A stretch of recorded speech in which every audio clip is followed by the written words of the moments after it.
It was Saturday evening. The sun had just set over the horizon, creating the kind of twilight that makes you wonder whether you should turn on your headlights or not. Mark Evans didn't have to make that choice. He was just pulling into his garage on a quiet residential street in Sharpsburg. A moment later, a slender, dark-haired man emerged from a side door carrying a duffel bag, briefcase, and laptop computer. Years of experience allowed him to handle the three bulky items with ease. One couldn't travel as much as he had without developing such skills. He unlocked and entered the side door of his house, but did not call out to his wife Lisa to inform her of his arrival. He already knew she was not home. Instead, he made his way into the living room with his briefcase and laptop, placing his garment bag at the foot of the stairs leading to the second floor of their modest but cozy home. Placing the two items on the couch, he removed his coat and carried it to the closet near the front door, where he hung it on the familiar coat rack. Only now that both hands were free and he was in the comfort of his own home did he remove his jacket and tie and undo the top two buttons on his white shirt. He didn't normally wear such formal business attire, but today he had returned from a regional meeting of managers working for his employer, ABC Industries. He wasn't technically a manager, but his role as the most knowledgeable systems analyst on staff required him to attend meetings in Pittsburgh. His immediate supervisor was good at organizing staff, but he knew next to nothing about the computer systems that kept their business running smoothly. He could have stayed home the night before, but that didn't fit into his plans. Instead, he told his wife that the meeting would be followed by a series of seminars that would last all weekend and that he would be back on Monday. He had his own reasons for telling her this, and he had to lose time most of the day so he wouldn't get home too early. He also regretted that he hadn't been able to bring more comfortable clothes with him on the trip, but if he had, Lisa might have wondered why he needed to. He never took anything but formal wear with him to business meetings. Now that he was home, the first order of business was to shower and then change into something more comfortable. 20 minutes after disappearing upstairs with his garment bag, he returned to the main floor dressed in his usual jeans and polo shirt, looking very fresh after a quick shower. The next half hour was spent choosing, warming up, and then eating a meal consisting of leftovers from the fridge. Lisa was a good cook, and even the leftovers made a good meal. He washed down the meal with a bottle of premium light beer, one of his few weaknesses. When he finished the bottle of beer, he moved into the living room, where, reclining in a lazy-boy chair, he read the front page of the local newspaper. To any casual observer, he was a typical husband relaxing after a long and arduous trip out of town. In reality, he was just killing time, following his script, patiently waiting for the right moment to resolve his serious personal crisis. He'd had a month to work through the 5 stages of grief alone, and the only one successfully dealt with was denial. Anger, bargaining, depression, and acceptance were all in the moment. He hoped that over the course of the night, he would be able to make progress on a few of the remaining 4 stages. It was past midnight, and Sunday had just begun when he was finally satisfied with what the clock showed and got up to return the empty bottle of beer to the kitchen counter. He moved the dirty dishes to the dishwasher and then used a damp rag to bring the countertop back to pristine condition. As he took care of these small chores, he realized it was just a form of procrastination, a way to make him reconsider his chosen path. Unable to find a new solution to the problem, he walked over to the hall closet and put on a light jacket, then began to make his way to the side door, the beginning of his nightly mission. When his fingertips touched the doorknob, he suddenly jerked his hand away, snapped his fingers, and said, "Damn, I almost forgot." He hurried back into the living room, set his briefcase on the coffee table, and then put the laptop on it. In less than a minute, he had the laptop turned on, logged in, and secured an internet connection through the wireless router located in the computer room he and Lisa kept. A few minutes of typing and sending an email completed the forgotten business. After logging out and turning off the laptop, he returned to the side door, walking confidently and leisurely out of the house. After spending about 5 minutes in the garage, he raised the garage door, drove outside, turned on the headlights, and slowly drove away as the garage door closed silently behind him. It was 7:37 a.m. when the Sharpsburg 911 operator answered a new incoming call. "This is your 911 emergency operator. What is the nature of your emergency? An indistinct female voice, seemingly young, answered over the poor phone connection. I think I need the police. I think a crime has been committed, the 911 operator nonchalantly continued. Where are you located, ma'am? We need your location so we can send the police to the call. I'm on Park Drive, at a payphone near George Washington Park. The word payphone immediately explained the operator's poor connection. What crime has been committed, ma'am? Were you attacked or robbed? The young woman answered with a slight delay, No, it wasn't me. There's nothing wrong with me. It's just, I've just come from a run through the park, on the paved access road, the one that leads to the picnic areas. There's a car parked outside one of the picnic areas. The doors are open, the lights are on inside, and there's blood. A lot of blood. The 911 operator was now very interested in the call and asked, Will an ambulance be needed? Are there any injuries? No, no one was hurt there, at least I didn't see anyone there. There's just an empty car and blood. A few seconds passed before the woman continued. I wasn't looking around too much. I was afraid someone would come after me too, so I ran here to the payphone to call you. You did the right thing. I'm sure a car has already been dispatched and should be on the scene in less than 10 minutes. Please wait for the officers so you can let them know exactly where that car is. The caller, seeming a little alarmed, replied, No, I'm not going to wait here. What if whoever did this comes after me? I'm going straight home. The last words were followed by the click of the receiver as she hung up. The 911 operator stared helplessly at the screen where the caller ID flashed as the handset was hung up. Damn it, that must have been her joke. I hope I didn't distract those officers from something more important than a coffee break. It was nearly 2:00 in the afternoon that Sunday when Detective Peter Nesbitt suddenly straightened abruptly in his seat as the car turned into the driveway of the Evans house. He was already getting out of his marked car when the pretty, short-cropped blonde woman driving the car stopped in front of the garage. He quickly crossed the street as she got out of the car and quickly said, Excuse me, I'm looking for Mrs. Evans. She turned around, pulling a suitcase out from under the seat, and replied, I'm Lisa Evans. She took another look at the detective and continued, Do I know you? No, ma'am. I'm Detective Peter Nesbitt with the Sharpsburg Police Department. I'm here about your husband, Mark Evans.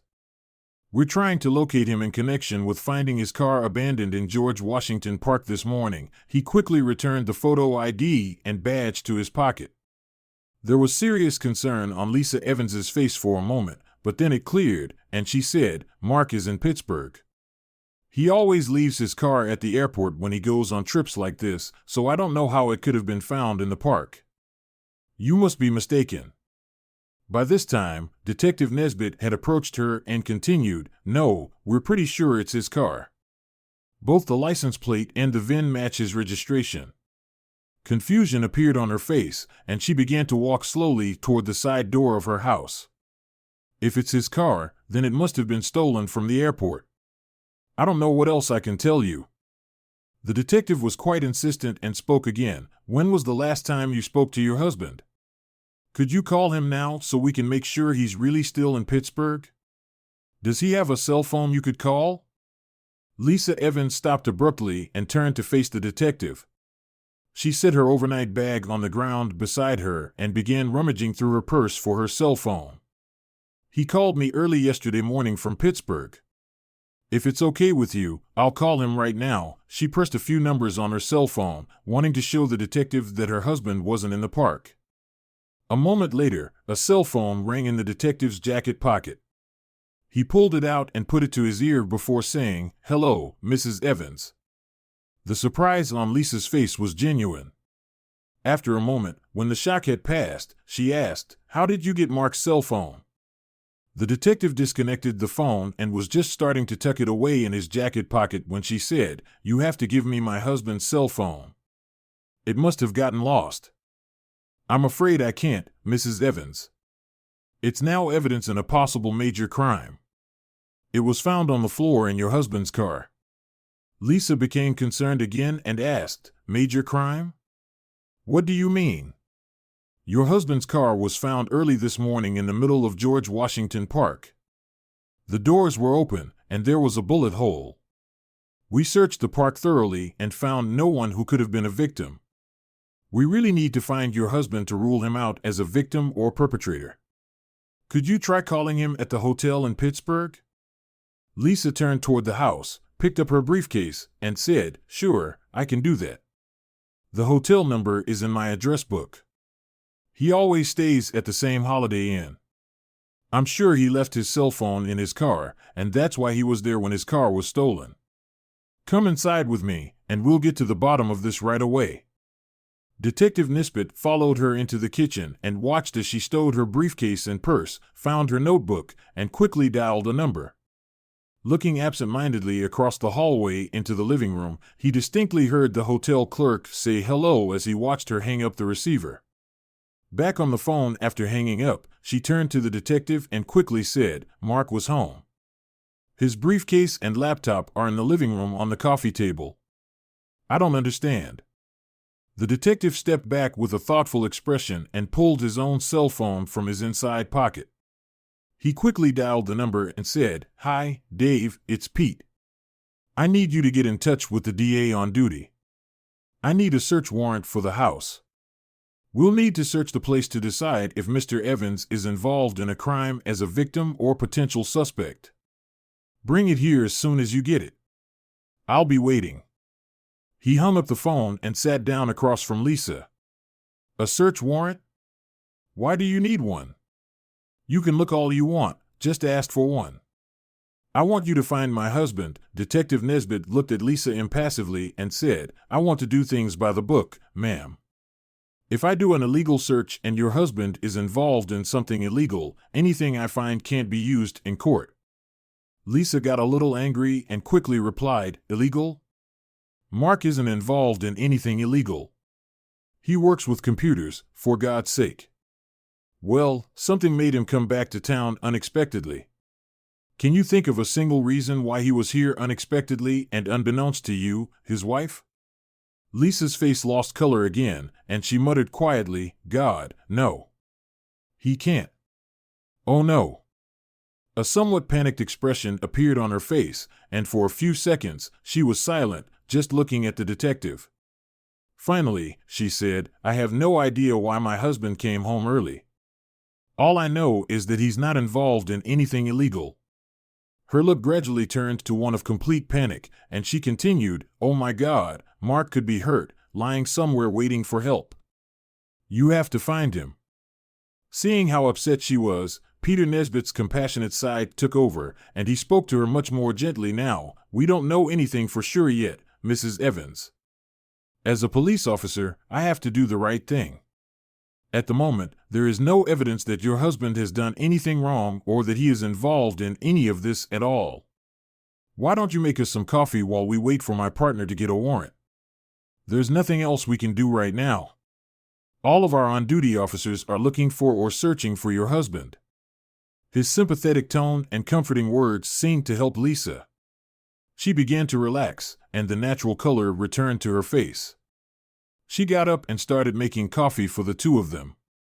However, her calm state didn't last long because after his next sentence, Lisa became tense and nervous again. All of this happened when he said, "Perhaps while we are having coffee, you can give me the details of how you spent the last 48 hours before the case is closed. We'll probably need statements from everyone even remotely involved." Detective Nesbit decided to hang around for a few minutes before getting a preliminary statement from Lisa Evans, and she didn't seem interested in broaching the subject herself. Instead, the two of them sat at the kitchen table drinking coffee while the detective recounted the details of how the car had been discovered and the condition of its interior. Lisa seemed horrified by some of the details, particularly the fact that there was an obvious bullet hole in the center of the thoroughly blood-soaked section of the front passenger seat of her husband's car. He also said that the blood trail suggested that a second bullet had struck the body, which was lying on firewood on the ground next to the car, and that this bullet was now being extracted from the firewood for examination at the crime lab. The car had been towed away for examination, and evidence on it was still being collected.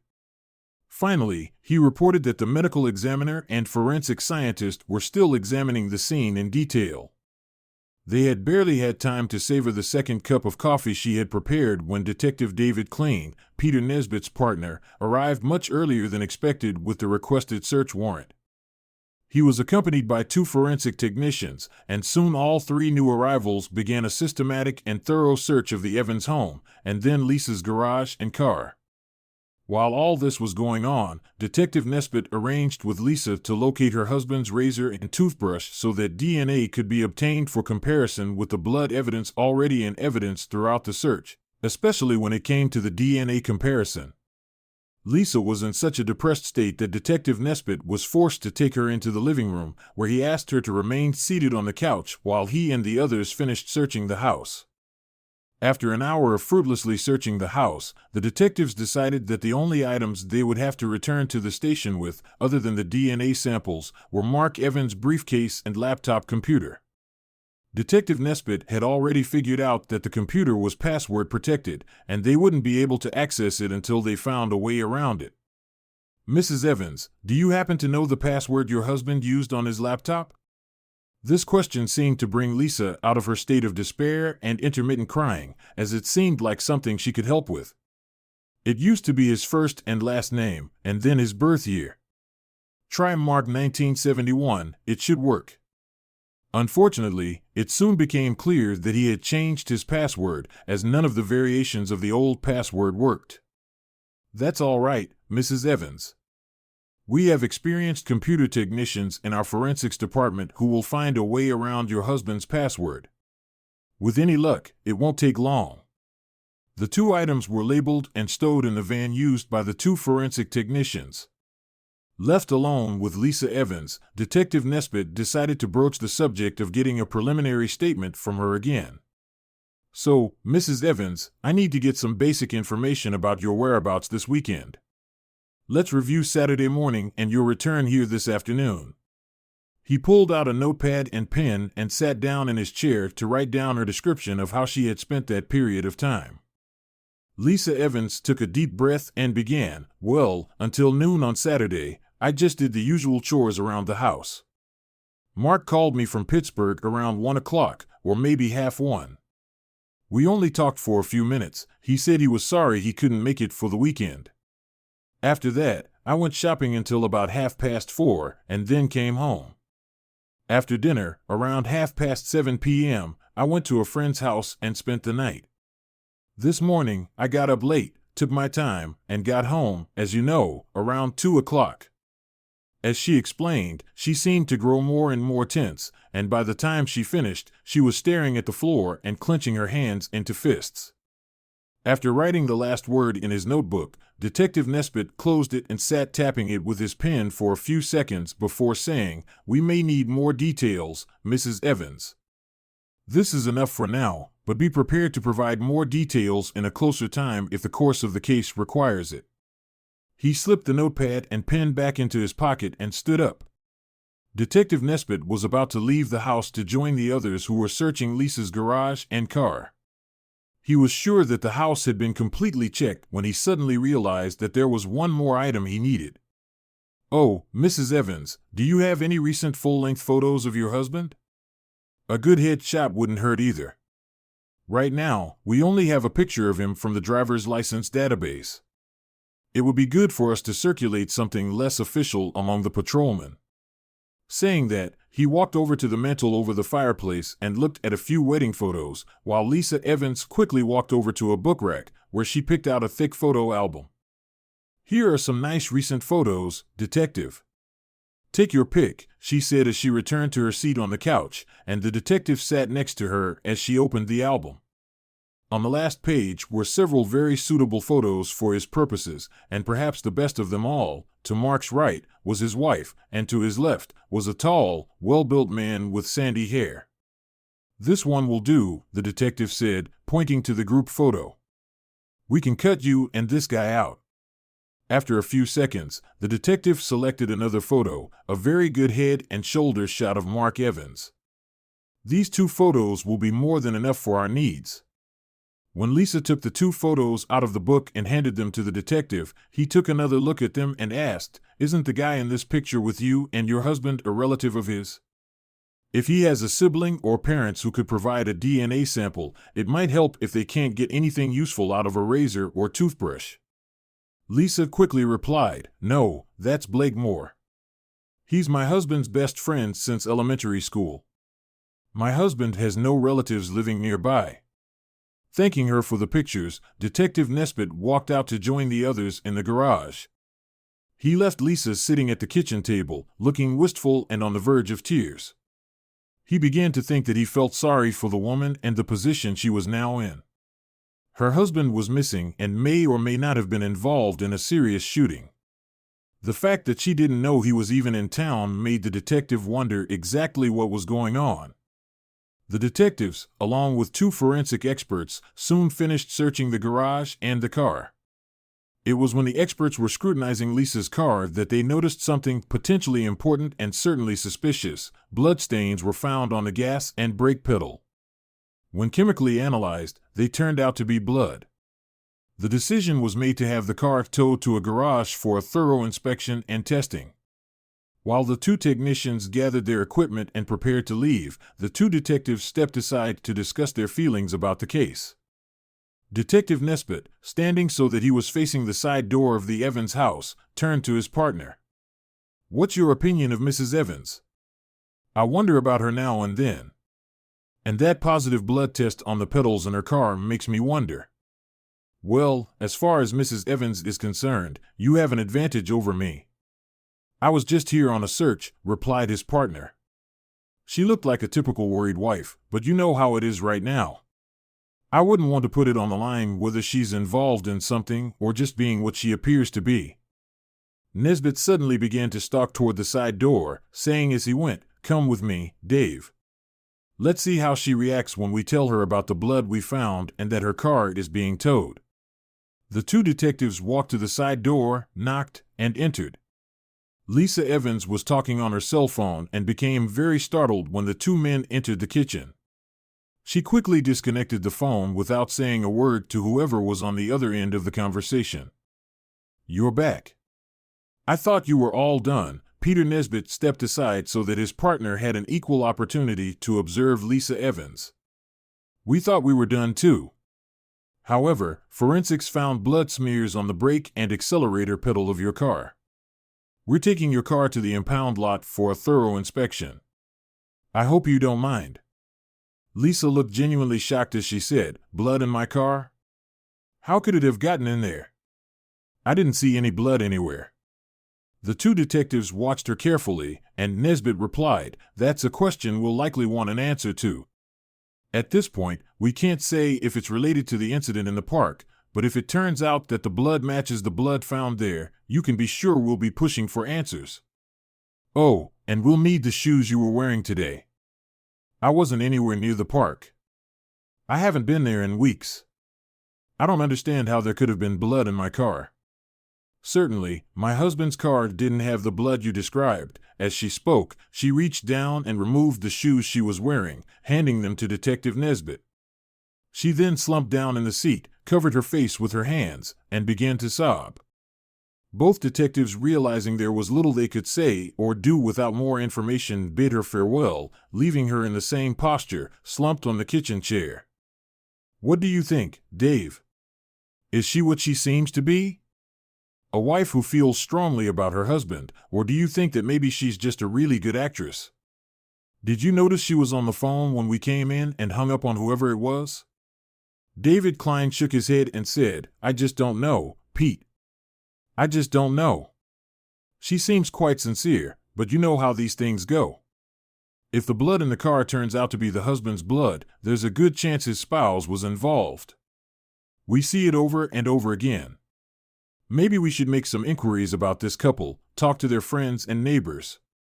Maybe someone knows something that has something to do with this whole case." As for the phone call, she was probably talking to her best friend. Women always turn to their best friend when something goes wrong, yeah? I guess you're right. Good old-fashioned digging can lead to something. I'd like to find out why he came into town 2 days earlier than expected. That could be the key to solving this whole case.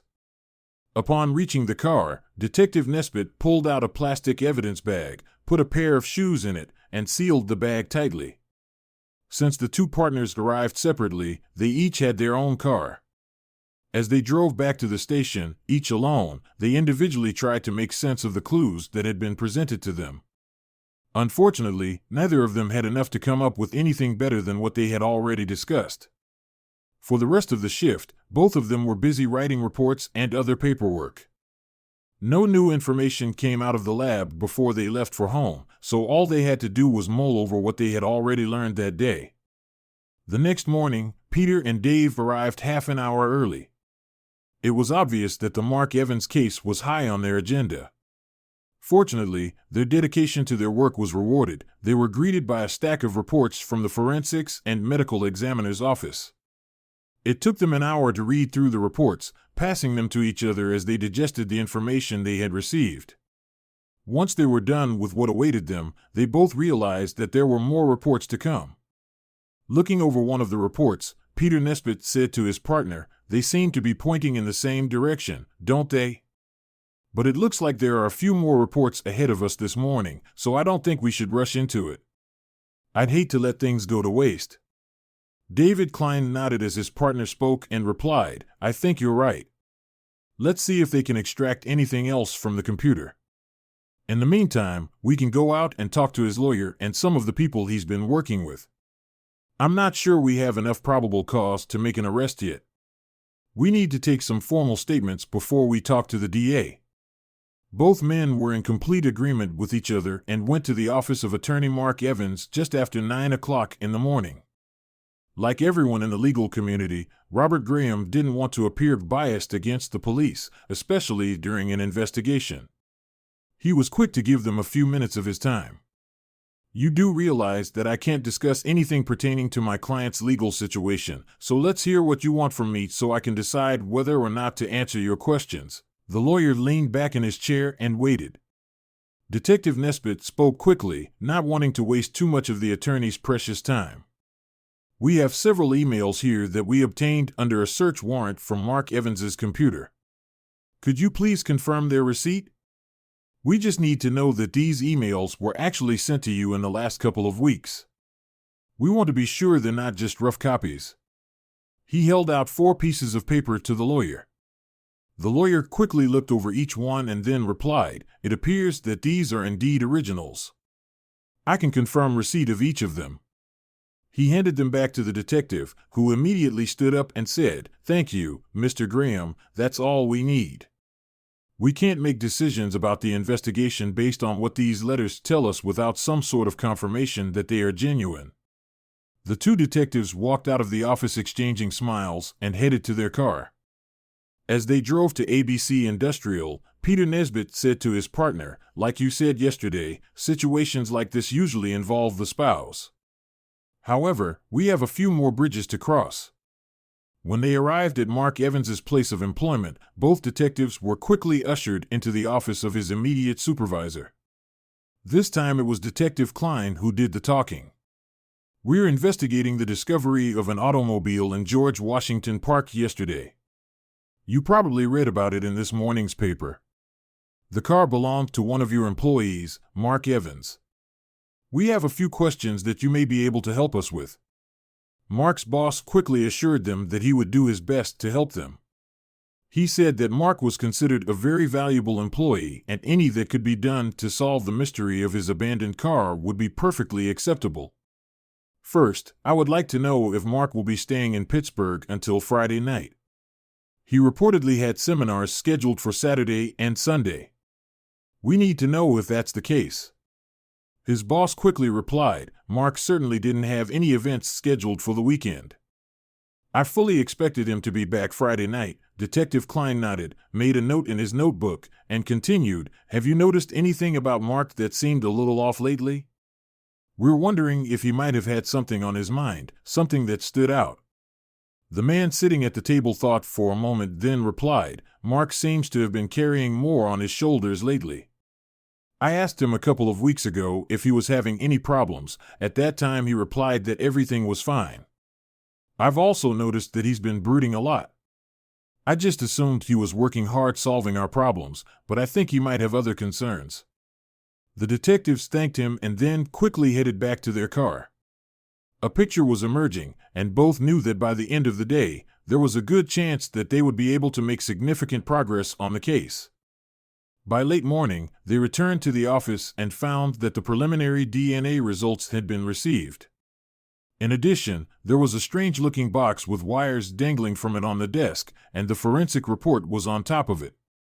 Both detectives found this particularly interesting, especially when combined with some printed maps the computer technician had given them. Another gap had been filled, and the picture was becoming clearer and clearer.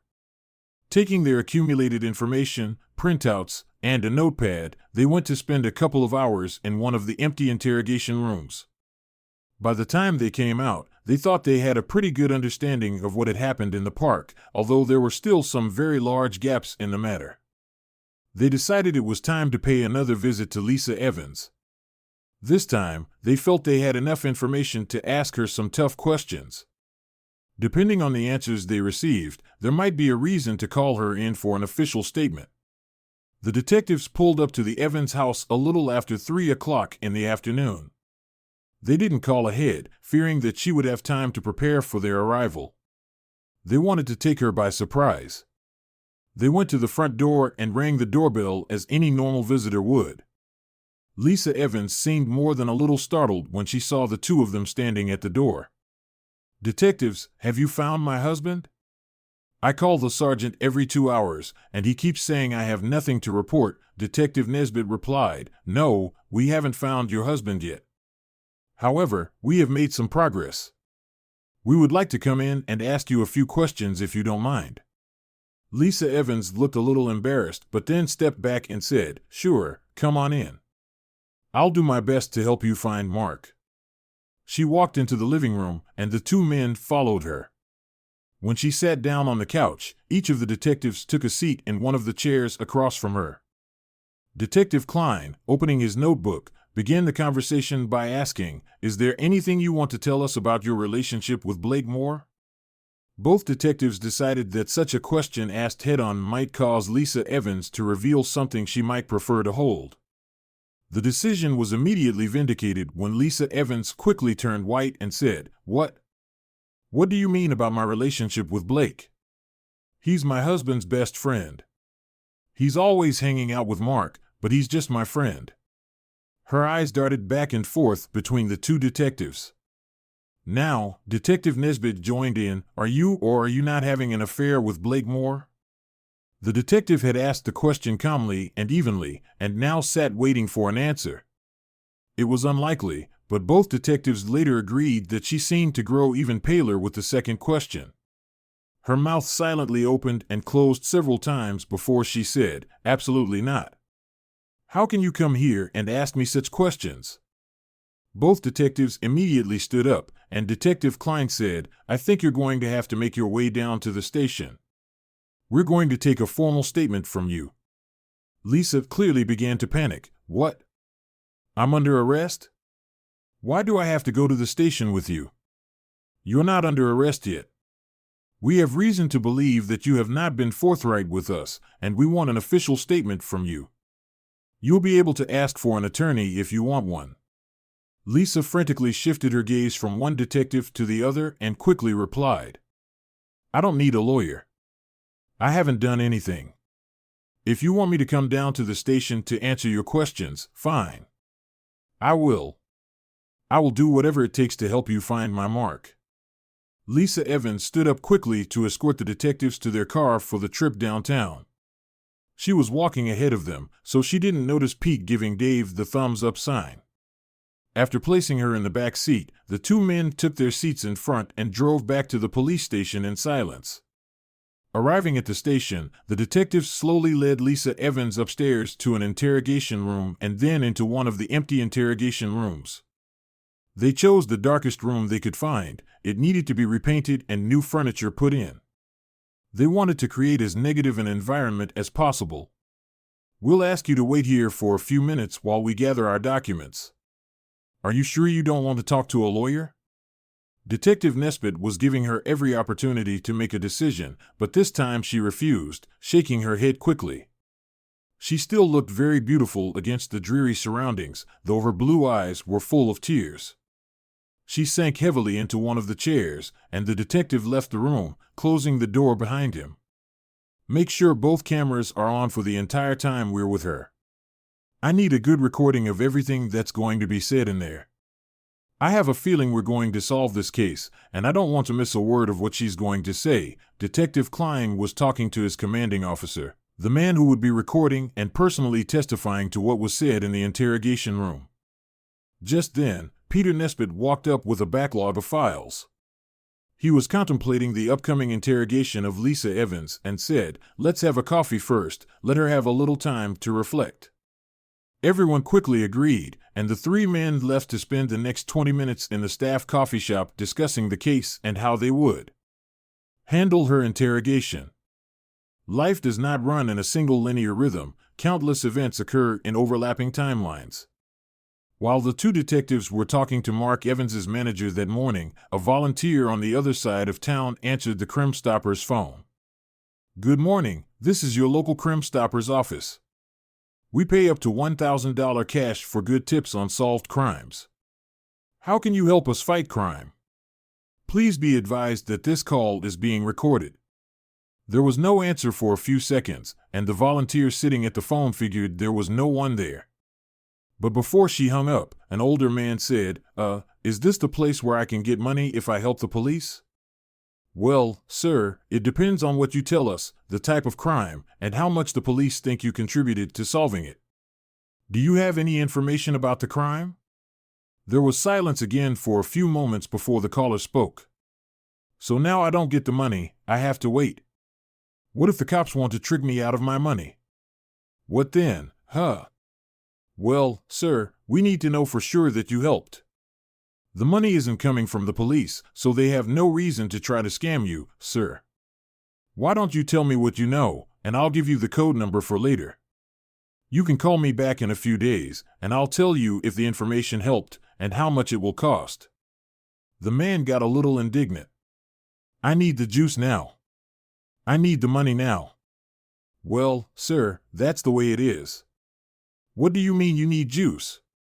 "If you're homeless and need food, I can give you the addresses of several shelters where you can eat."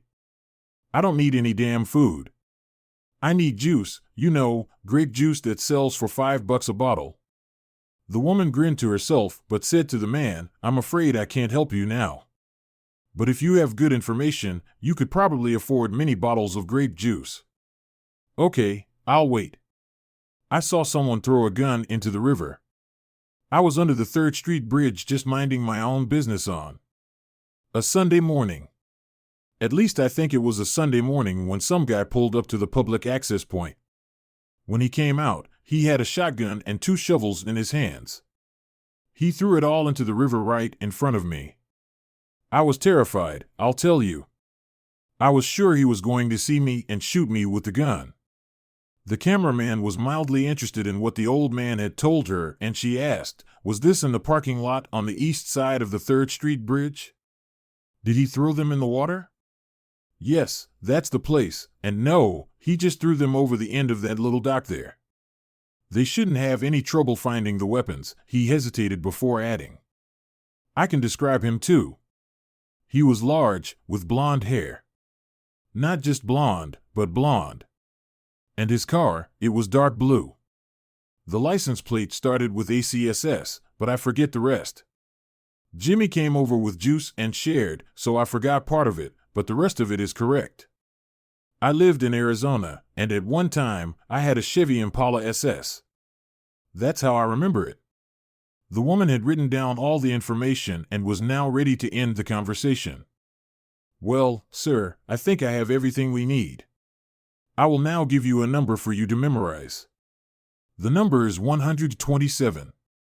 Call back in a few days and tell me you're calling about tip number 127, and I'll tell you if it helped the police.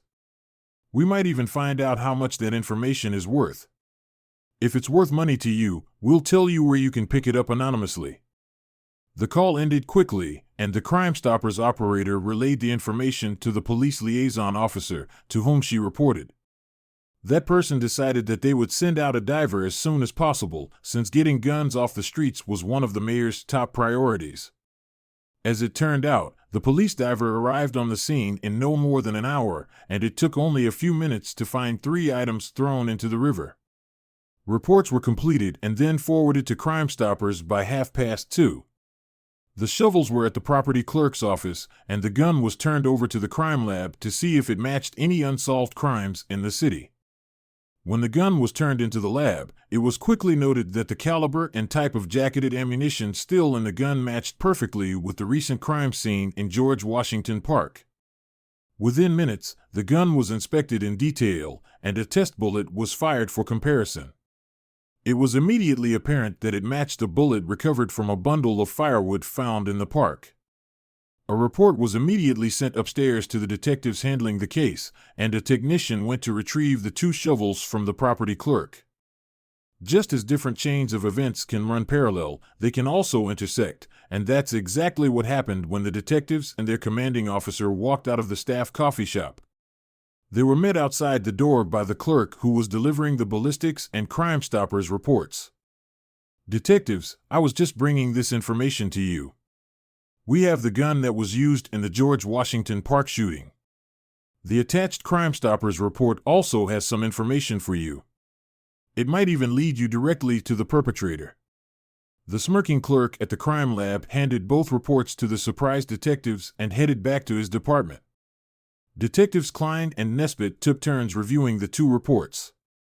Within seconds, they were already sitting side by side in front of a computer terminal, calling up records from the vehicle registration department. When they were finished, a brief conversation ensued between them. "Pete, I'd like to suggest we split up. If you want, I'll start questioning our guest in the interrogation room, and you can get a uniformed officer and go get Mr. Moore. He needs to be brought here for questioning too." "Sounds like a plan, Dave. Things are shaping up just right, aren't they?" Detective Klein, picking up the accumulated reports and information, headed for the interrogation room, where Lisa Evans continued to wait. Meanwhile, his partner was talking to his commanding officer, asking him to help a uniformed officer pay a surprise visit to Blake Moore. Soon, he was on his way out the door, and a patrol car was to meet him at Moore's house. When Detective Klein entered the interview room, Lisa Evans sat calmly at the desk, her face expressing neither sadness nor fear. She seemed to be stoically awaiting her fate, whatever it might be. "I'm sorry to keep you waiting, Mrs. Evans. I'm ready to get to work. Please be aware that this room is monitored by 2 video cameras, and everything we say and do is being recorded." She looked at him with some surprise and replied, "I don't mind if you record us. I have nothing to hide." Shuffling the papers, he replied, "That's good. Then we can get started." He leaned back in his chair and glanced at her briefly before getting down to business. "I'll start where we ended our conversation at your house. I'll say it again, are you having an affair with Blake Moore? Yes or no?" His decision to get to the heart of the matter again had a noticeable effect on her. Her shoulders slumped slightly, and she turned her head so that she would no longer meet the detective's gaze. After a few seconds, she said in a quiet voice, "Yes, Detective." Klein tore a few pages from the pile of papers in front of him. "It's good that you've decided to be straight with me. We have evidence of your affair printed from your husband's laptop." His statement seemed to shock her. She raised her head and looked him straight in the eye again. "What do you mean you have proof? No one knew about Blake and me." "Your husband certainly knew, as you can see in these pages. Here is the letter he sent to his attorney almost a month ago, telling him he wanted to start preparing the papers for a divorce on the grounds of adultery. Here is a map from 2 weeks ago that clearly shows the route you took that day, with timestamps indicating that you spent 2 hours at Blake Moore's house. Here's a copy of the email your husband sent to his attorney that day, telling how you lied when he called you in the afternoon and told you were home." One by one, the sheets of paper slid across the desk and lay in front of the seated woman. She looked over the papers and the detective several times, then took each one in her hands and made sure that each one depicted exactly what the detective was talking about. Finally, she spoke. How did Mark do it? How could he know where I am? She picked up the detailed map and traced the route that was clearly marked on it, showing how she had traveled from her home to her lover's. I don't know how your husband found out about this, but something made him install this device in your car. He picked up a small black device, smaller than a pack of cigarettes, and held it out to her. It had the name PT-200 embossed on its side and Rocky Mountain tracking below it. He bought it online, along with the unlimited tracking option, and was able to use his laptop to get a complete real-time history of your whereabouts, with full addresses and date and timestamps. He could tell you where your car was every minute of every day since he installed that device under the dashboard. She stared at the small, innocent-looking electronic device as if it were a scorpion ready to sting her. You mean Mark knew about us for weeks? Oh my God, and he wanted a divorce. She began to cry again, and the detective looked away for a moment to pick up the papers and tracking device, which he had stacked in a separate pile beside him. Of course, he listed the time and location of all 4 of your communications with his friend over the past month. The last map was created just after midnight on Saturday, the night he went missing, around the same time he sent an email to his lawyer telling him he was going to go to Moore's and confront the 2 of you. He told his lawyer that he feared he would be arrested if he broke into the house or got into a fight with your lover, his supposed friend. She looked at the detective again and said, but he never went there. I spent the night there, but Mark never showed up. Something must have happened to him before he got to Blake's house. The detective seemed to be well prepared for this statement, for he quickly said, I'm sure something happened to him. That's correct. Preliminary DNA results confirmed that the blood in the park is his, and we just found the gun that was used. We can link the gun to your lover, and the only question now is how long you're going to cover it up. Blake didn't do anything to Mark. I was with him the whole time, and he didn't leave that night. Her eyes turned to the detective again as she continued, we were together all night, in his bed.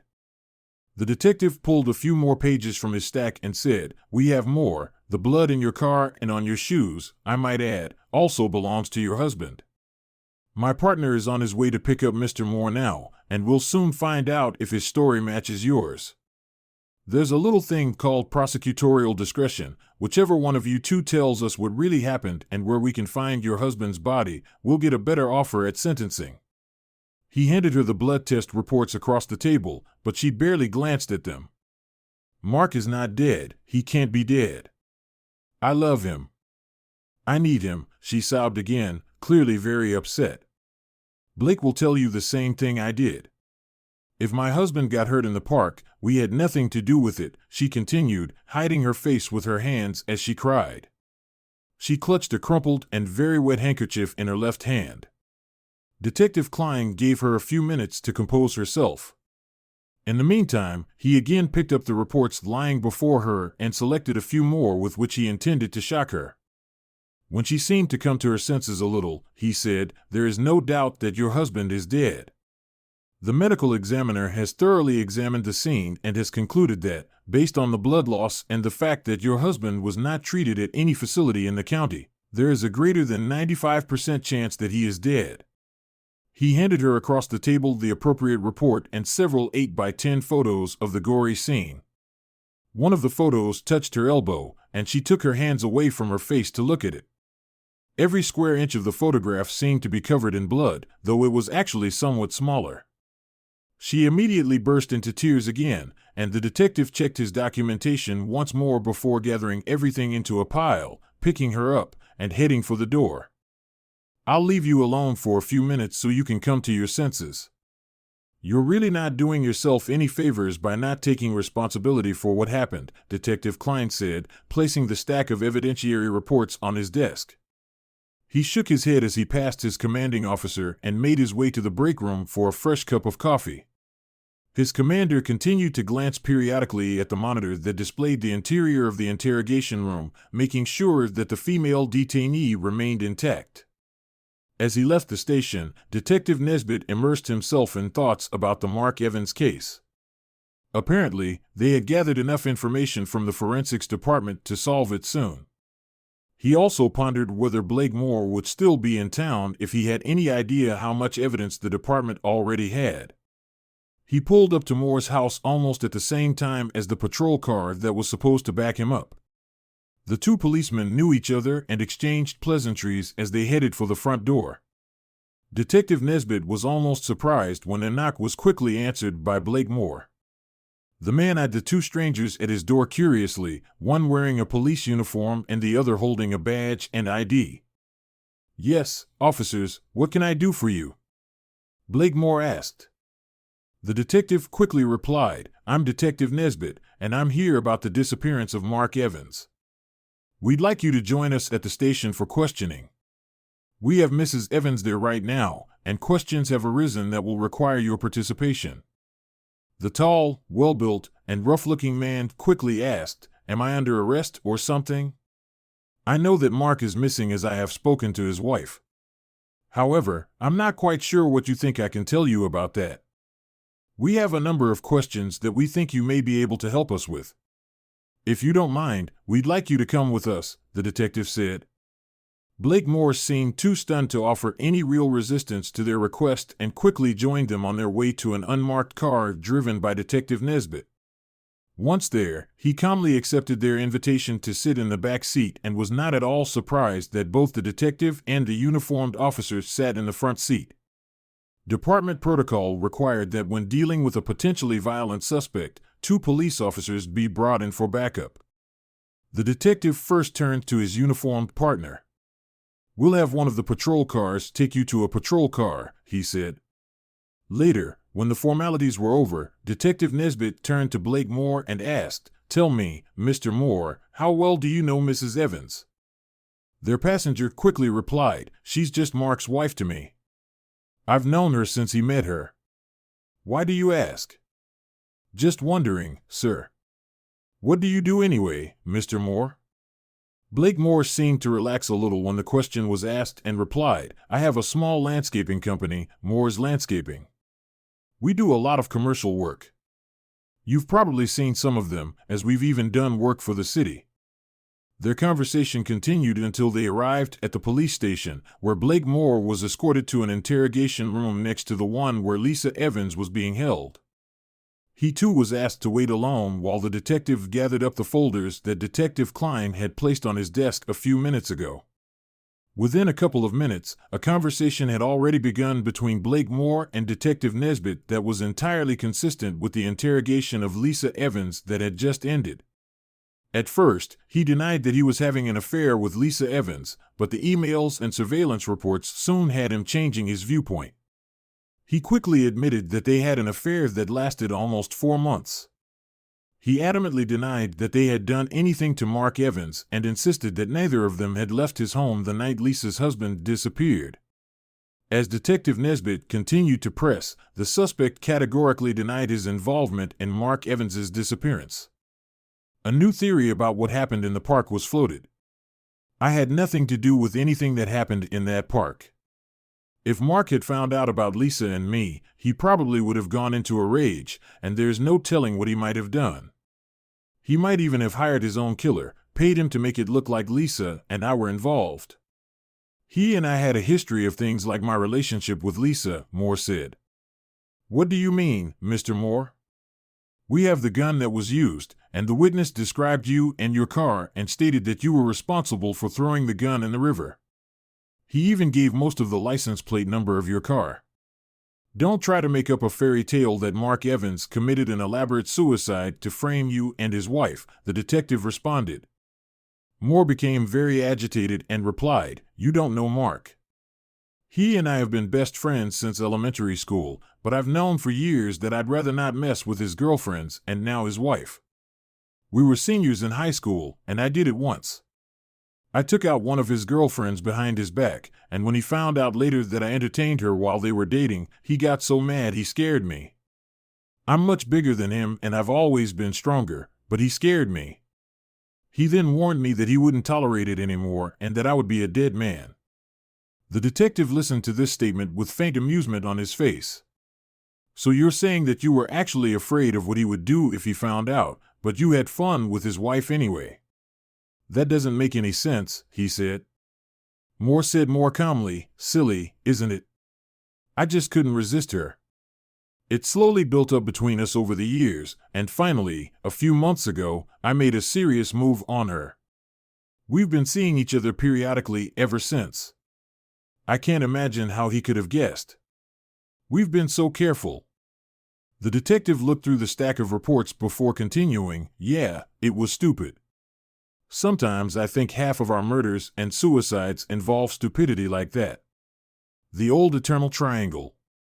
Only thing is, in this case, I think you and Lisa are the perpetrators. You can tell us what happened. Did he take you by surprise and things got out of hand? Or maybe you planned the whole thing from the beginning so you could be together and not worry about him finding out. I don't believe that he organized his own murder. It's too weird. He already had a lawyer arranging his divorce, so why would he suddenly resort to that? I don't know what happened. All I know is that Lisa and I had nothing to do with it. As for wanting to be together, it was out of our hands. She and I both knew it was just a fling and it wouldn't last. As they say, the rose had already bloomed, Moore insisted. Detective Nesbitt leaned forward and said, we have enough probable cause to get a search warrant for your home, car, and office. I wouldn't be surprised if it's already happening. You'd better come clean before we put the final nail in your coffin. I'm going to make you the same offer I'm sure my partner made to your lover. Tell us first what happened, and you'll get leniency in sentencing. There's no point in keeping your mouth shut and getting the maximum. Use your head and do yourself a favor. Moore was outraged. I had nothing to do with what happened to Mark. Maybe Lisa organized something herself, but if she did, I don't know anything about it. The detective picked up his papers, never answering the suspect's latest theory. Leaving the room, he said, it's understandable when two criminals work together, one always tries to pin the blame on the other. You can relax a little bit because I don't think you'll be leaving anytime soon. Exiting the interview room, Detective Nesbitt found his partner waiting for him with another report in hand. It's getting better and better, he remarked. The two shovels found in the river are stamped that they belong to Moore's Landscaping. Why do these guys always think we'll never find out what happened? A few minutes later, the two detectives were explaining to the district attorney what evidence they had collected. Even though they didn't have a body and the evidence was somewhat circumstantial, it didn't take them long to convince him that there was enough evidence to press charges. Half an hour later, Lisa Evans and Blake Moore were charged with the murder of Mark Evans. Both loudly proclaimed their innocence while their Miranda rights were read to them, but were told that everything was now in the hands of the prosecution and the court system. This information did not comfort either of them. After the arraignment, Lisa and Blake were escorted to the main floor of the police station to be fingerprinted and photographed. With an order number, the instruction not to smile for the photos was completely unnecessary, as Blake was frowning angrily the whole time, and Lisa could hardly cry and smile at the same time. As they were led back to the neighboring cells, they got their first chance to talk to each other since their arraignment. What are we going to do, Blake? They can't believe we did anything to Mark, can they? Lisa still snorted occasionally, but for the most part, it was gone. We have to get our own lawyers, I suppose. Unless you want to share one with me. It might be cheaper, and since we're both accused of the same thing, it makes a certain amount of sense. But this whole damn situation is completely wrong. I just know Mark did something to set us up. I think the bastard paid for someone to film him and then left a trail of breadcrumbs for the cops to charge us. Mark was obviously still very angry. You can't believe he could do that, can you? Lisa was showing shock bordering on outrage at such a suggestion. Why would Mark go to such a heinous extreme as murder? I don't think you knew your husband as well as you think you did, Lisa. I'm just amazed he didn't do something drastic to the two of us the same day he found out we were having an affair. It's a real mystery to me. Blake then proceeded to tell her about what had happened years ago when he had pranked his girlfriend behind Mark's back. They were now in their cells, separated by a 6-inch concrete wall, but could talk to each other easily and freely as they each stood at the bars against the block wall. I don't believe Mark is capable of doing something like this. I also don't know how or when he found out about it. I've never noticed him treating me any differently. Most of the time we met, he was out of town, and we never went out in public together. The couple times we did meet were when he was actually in town, and that was at that little motel on the north side of town, Lisa replied after some thought. She continued, I shouldn't have betrayed him. Even if he's not dead, he'll still want a divorce. Her voice trailed off several times during the last sentence as she clearly became emotional again. Blake managed to listen to a couple of sobs before he spoke. God, Lisa, stop it. You had to imagine how it would end if he ever caught us together. The first time you came to my house and found yourself with your legs spread in the middle of my bed, your eyes were open. His words had the desired effect, and her sniffling stopped after a few seconds. She said in a very quiet voice, You're right. I can only hope he will forgive me. They were silent for a couple more minutes before Lisa suggested, I could call Robert Graham. He was our attorney, and if he represents both of us, we could split the costs. They agreed to this legal solution, and after a few minutes, when she managed to get the attention of a passing officer, she was escorted into a small private room with a telephone and a phone book for her use. The call to Robert Graham was not as straightforward as she had expected. He informed her that as he was already Mark's attorney in the pending divorce proceedings, he would not be comfortable representing her. He suggested that one of his colleagues, Basil Smith, a lawyer with extensive experience in criminal cases, would be a good fit as their attorney. She quickly agreed, and it was decided that the new attorney would come to see them right away. Blake was pleased to hear that the lawyer was on his way and thanked her for calling. They both sat down on a wooden bench attached to the back wall of their enclosures and spent the next hour waiting, indulging in their own personal reflections. When Basil Smith arrived, they were both escorted into a small room designated for attorney-client meetings. Basil Smith was quite a lawyer. He was short, stocky, with a mop of dark hair fringing his bald head. At least he didn't believe in the dreaded hairstyle.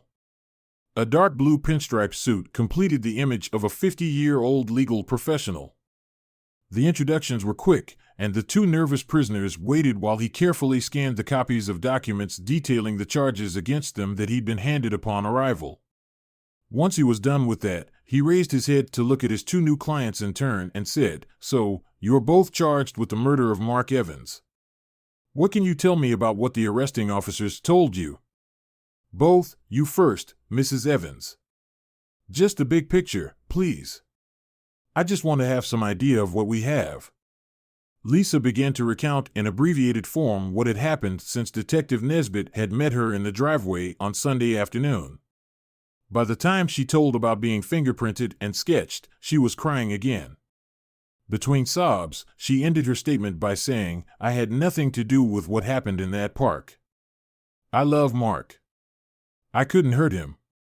Basil Smith considered her words for a moment, then turned to Blake and said, You, turn around. I don't need all those little details.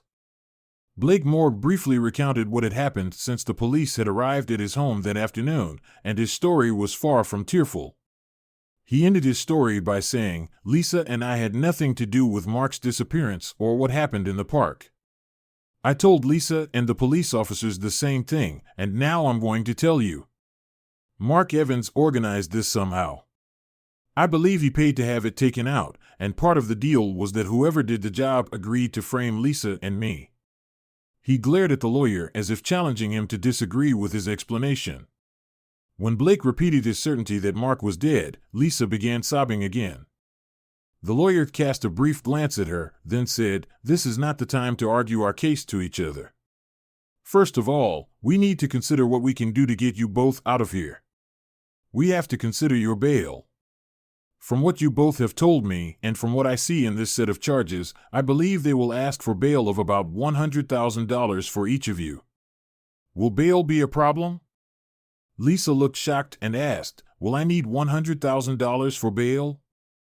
She was ready to panic, knowing she didn't have anywhere near that amount in assets. No, Lisa, her attorney reassured her. You will only need 10% or $10,000 cash to post a $100,000 bail bond in this state. You are not required to post the entire amount unless the judge directs it. After explaining this, the attorney quickly added, you will be arraigned tomorrow morning, and bail will be set at that time. You will also be able to make the necessary arrangements to get out of here. You will both be spending the night here, so get used to the idea. Both of his clients reacted badly to this statement. The lawyer informed them that there was nothing more he could do until charges were filed. Once the task of getting them out of their cells was accomplished, he would try to talk to the district attorney to get the evidence unsealed. It seemed to him that he would better understand their predicament if he knew what facts they were dealing with. They were both taken back to their cells where neither of them slept that night.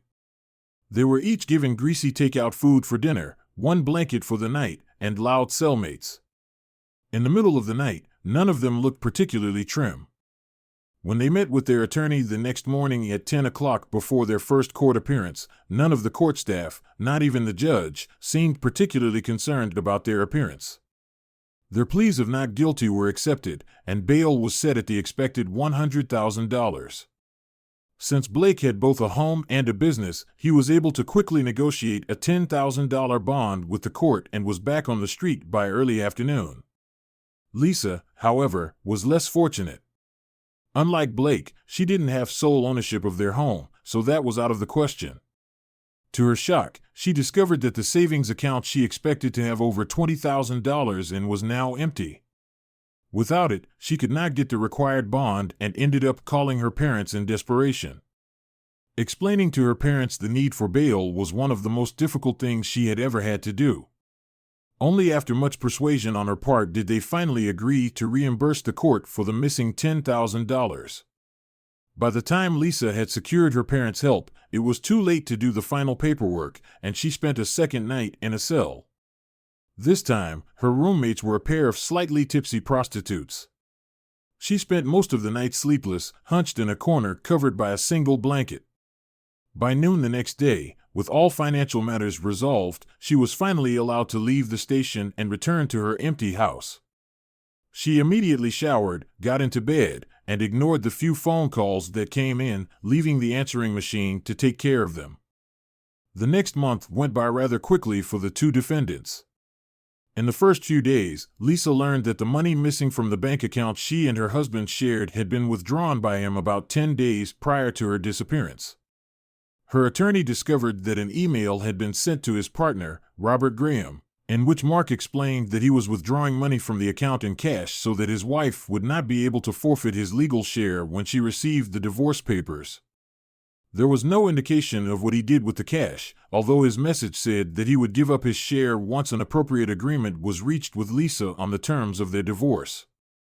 Lisa and Blake met with Basil Smith on several occasions, during which he informed them that he had met with the district attorney, had received copies of various reports and summaries of evidence, and planned to bring his clients to meet with the district attorney in hopes of getting all charges dismissed. He believed that the absence of a body or witness to cross-examine would make it very difficult to obtain a conviction. Shortly after his bail, during their first meeting, he suggested that they hire a private investigator to try to determine if it could somehow be proven that Mark himself contributed to his death or disappearance. Blake gladly agreed to the suggestion, although Lisa still didn't believe that Mark could have had anything to do with what had happened. She put forward the theory that Mark had been the victim of a botched carjacking. According to her, it made as much sense as Blake's theory. Even though she theorized about the carjacking, she still didn't want to admit that all signs pointed to Mark no longer being alive. Over the few weeks, they received regular reports from the hired detective, but they were all very similar. He was finding nothing. Basil Smith also suggested that the detective tried to find the old winemaker who had reported the discarded shotgun and shovels. Basil had gotten a copy of the Criminal Information Service recording of the call, and the detective used it as he surveyed the neighborhoods favored by down-and-out people. No one he spoke to recognized the voice. It also seemed odd that the tipster never called to see if tip number 127 would help him stay juiced for a while. I had to admit the possibility that the caller simply forgot the number or maybe even forgot that he had reported the tip. Also, this population was very mobile and moved from one area to another depending on factors such as weather, police presence, and sources of quick cash. Although he never talked about it, Basil Smith began to notice that his two clients didn't seem to get along with each other anymore. Neither of them had told him this willingly, but shortly after his bail, Blake had suggested to Lisa that since Mark was now off the case, they could meet as often as they wanted at either of their homes. Her response was swift and decisive. "I want nothing to do with you except our court case. You kept pushing and pushing for me, and like a fool, I gave in. Now I've lost Mark." Her reply ended with another fit of tears, which she seemed to repeat often, almost without provocation. Blake's reply was succinct and definitive. "Suit yourself, Lisa. You're not the only woman in town." They had not spoken since except in the company of their lawyer, where a continued feud would have been disadvantageous to both of them. The ashes of their illicit affair were now icy cold. A little over a month after their release, Basil Smith arranged a meeting with District Attorney Jeff Bagden for all of them to attend. Lisa and Blake went to the meeting hoping the charges would be dropped. They had both been repeatedly harassed by calls and questioned by friends and acquaintances about the nature of their relationship. They both began screening their calls with caller ID and answering machines. Clearing the charges would allow them to move on with their lives. Lisa and Blake were surprised at how young, stylish, and casual Jeff Bagden looked. He could pass for their lawyer's son, except he had a full head of dark hair. The district attorney began to speak as soon as all four were seated. "I'm glad we were able to meet so easily. I just received the final reports from the medical examiner today, and the police and medical examiner reports are in. I have carefully reviewed all of the evidence and believe I am serving the people properly by offering you a reduced sentence of 8 to 12 years for agreeing to plead guilty to second-degree murder." The faces of the two defendants, and to some extent, their attorney, reflected shock and awe. Lisa and Blake began loudly proclaiming their innocence, while their attorney alternately tried to silence them and asked the district attorney how he could justify the offer. When everyone was quiet, Jeff Bagden began. "Since the first charges were filed, I have received new reports and information. I will provide Mr. Smith with copies of the new information right away. The first is the DNA report of the blood samples taken from the back of the license plate and from the rubber gasket on the trunk lid of your car, Mr. Moore. Both samples contained Mark Evans's DNA. The samples were taken pursuant to a search warrant before you posted bail. In addition, the scrap of black polyethylene found under the rear tire of Mark Evans' car matches the make and style used in your landscaping business." At this point, the prosecutor stopped talking, deciding to watch the reaction of the two defendants. Lisa seemed more angry than shocked, while Blake still seemed to be digesting the implications of the facts the prosecutor had just stated. Lisa cut into the conversation. "Blake, what have you done?" She seemed ready to continue her accusations, but Basil Smith immediately managed to insist on her silence. Blake reacted very quickly to her accusation. He exploded, "You know perfectly well that I had nothing to do with it. You were beside me in my bed when it happened." That was all he had time to say before Basil grabbed his arm and explicitly told him to shut up. The attorney's next words were intended for the district attorney. "Please excuse my clients, Jeff. We came here hoping the charges would be dropped, and your statement caught them both off guard." Jeff Bagden seemed mildly amused by the spectacle put on by the two defendants. "I understand, Basil. I was in private practice, but the fact remains that we have more than enough evidence to bring this case to trial. The medical examiner's report clearly states that the victim lost too much blood to stay alive, and the crime scene reports can be interpreted to mean that the body was dragged away from the scene and loaded into a car. I'm comfortable with this case from the prosecution's point of view." The district attorney stood up, pulled a folder of reports from his briefcase, handed them to Basil Smith, and promptly left the room. As soon as the door closed behind the departing DA, Lisa and Blake began talking hurriedly to their attorney. The man couldn't make either of them out and had to tell them both to shut up. The fact that their own lawyer told them to shut up was startling enough to make both of them comply. I know you're both shocked and upset by this turn of events. I didn't expect it either. You shouldn't be fighting with each other over the situation you find yourselves in. We should try to figure out how we can handle this so you both don't go to jail. I take it you both want to turn down his offer of 8 to 12 years? Both of his clients rushed to flatly refuse the proposed deal. Both believed they would never be convicted of anything at trial. When it was decided that he would refuse the offer on their behalf, Basil Smith let them both go, saying that he would have a lot of work to do in preparation for trial. When both clients had left, Basil was left alone in the room, and after quickly reviewing the new reports, he sat back wondering if either of his clients were telling the truth.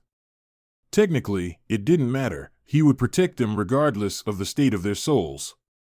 He just liked it better when he was sure his clients were telling him the truth. Several months passed, and the trial of Lisa Evans and Blake Moore was about to begin. At 10 a.m. on Monday morning, with everyone in the courtroom standing, Judge Robert Cox took his seat. The defense table was arranged so that Basil Smith sat between two of his clients. He decided that was the best way to deal with the fact that they could hardly be polite to each other. He'd already considered suggesting that they each hire their own lawyer. It would be more of a reminder than anything else to keep them apart, but he realized that they probably couldn't afford to pay for a lawyer individually. He knew that Blake Moore's business had fallen on hard times and that Lisa Evans had recently quit her job because of the stress of the upcoming trial and the difficulty she was having communicating with her missing husband's friends and acquaintances. District Attorney Jeff Bond's opening statement was the first major point, and he got right to the point. Members of the jury, I'm going to be frank with you. We do not have the body of the victim in this case, Mark Evans. However, we intend to prove to you that he is dead and that the two defendants are without a doubt guilty of his murder. He began slowly, revealing that a few months before the murder, the two defendants had begun an affair. At some point, Mark Evans became aware of this and filed for divorce from his unfaithful wife. Some points remained unknown, such as how and when exactly Mark Evans began to suspect something. He said that a trace found on Mark Evans's computer proves that he knew when and where the two adulterers were meeting.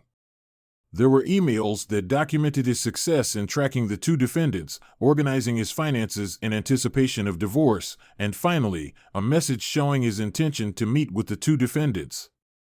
He continued, we cannot pinpoint exactly when the three members of this triangle PHL came together, but we do know what the results were, and we can show you through photographs and investigation reports exactly what happened. We believe that there was an encounter between the three of them, most likely at Mr. Moore's residence, and during that encounter, Mr. Evans was incapacitated. He was seated in the passenger seat and probably unconscious. He was then driven to a remote area of George Washington Park, located less than half a mile from Mr. Moore's home. Once in the park, one of the two defendants shot Mr. Evans in the right upper chest. We do not know if Mr. Evans was conscious at the time of the shot, but he was still sitting in the passenger seat. The evidence shows that he was dragged from the seat and thrown to the ground, hitting one of several pieces of firewood scattered around the picnic area. He was shot again as he lay on the ground. The evidence will show that this bullet grazed his coronary artery, and you'll see graphic photographs of blood indicative of the last moments of his life.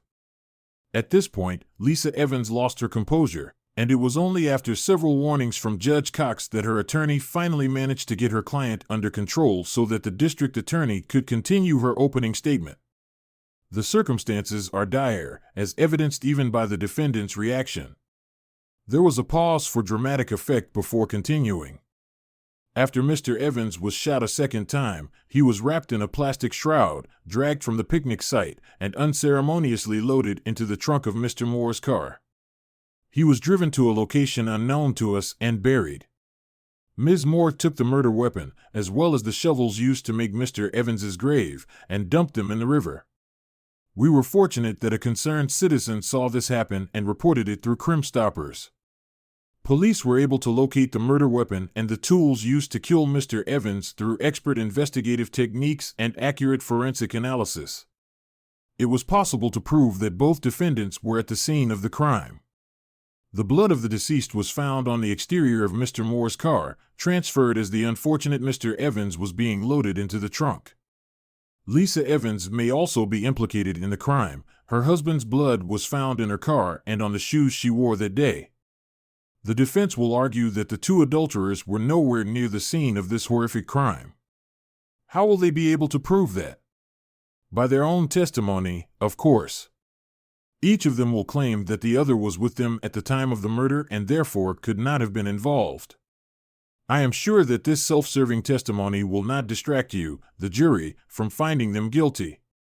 Basil Smith found it difficult to object to this statement.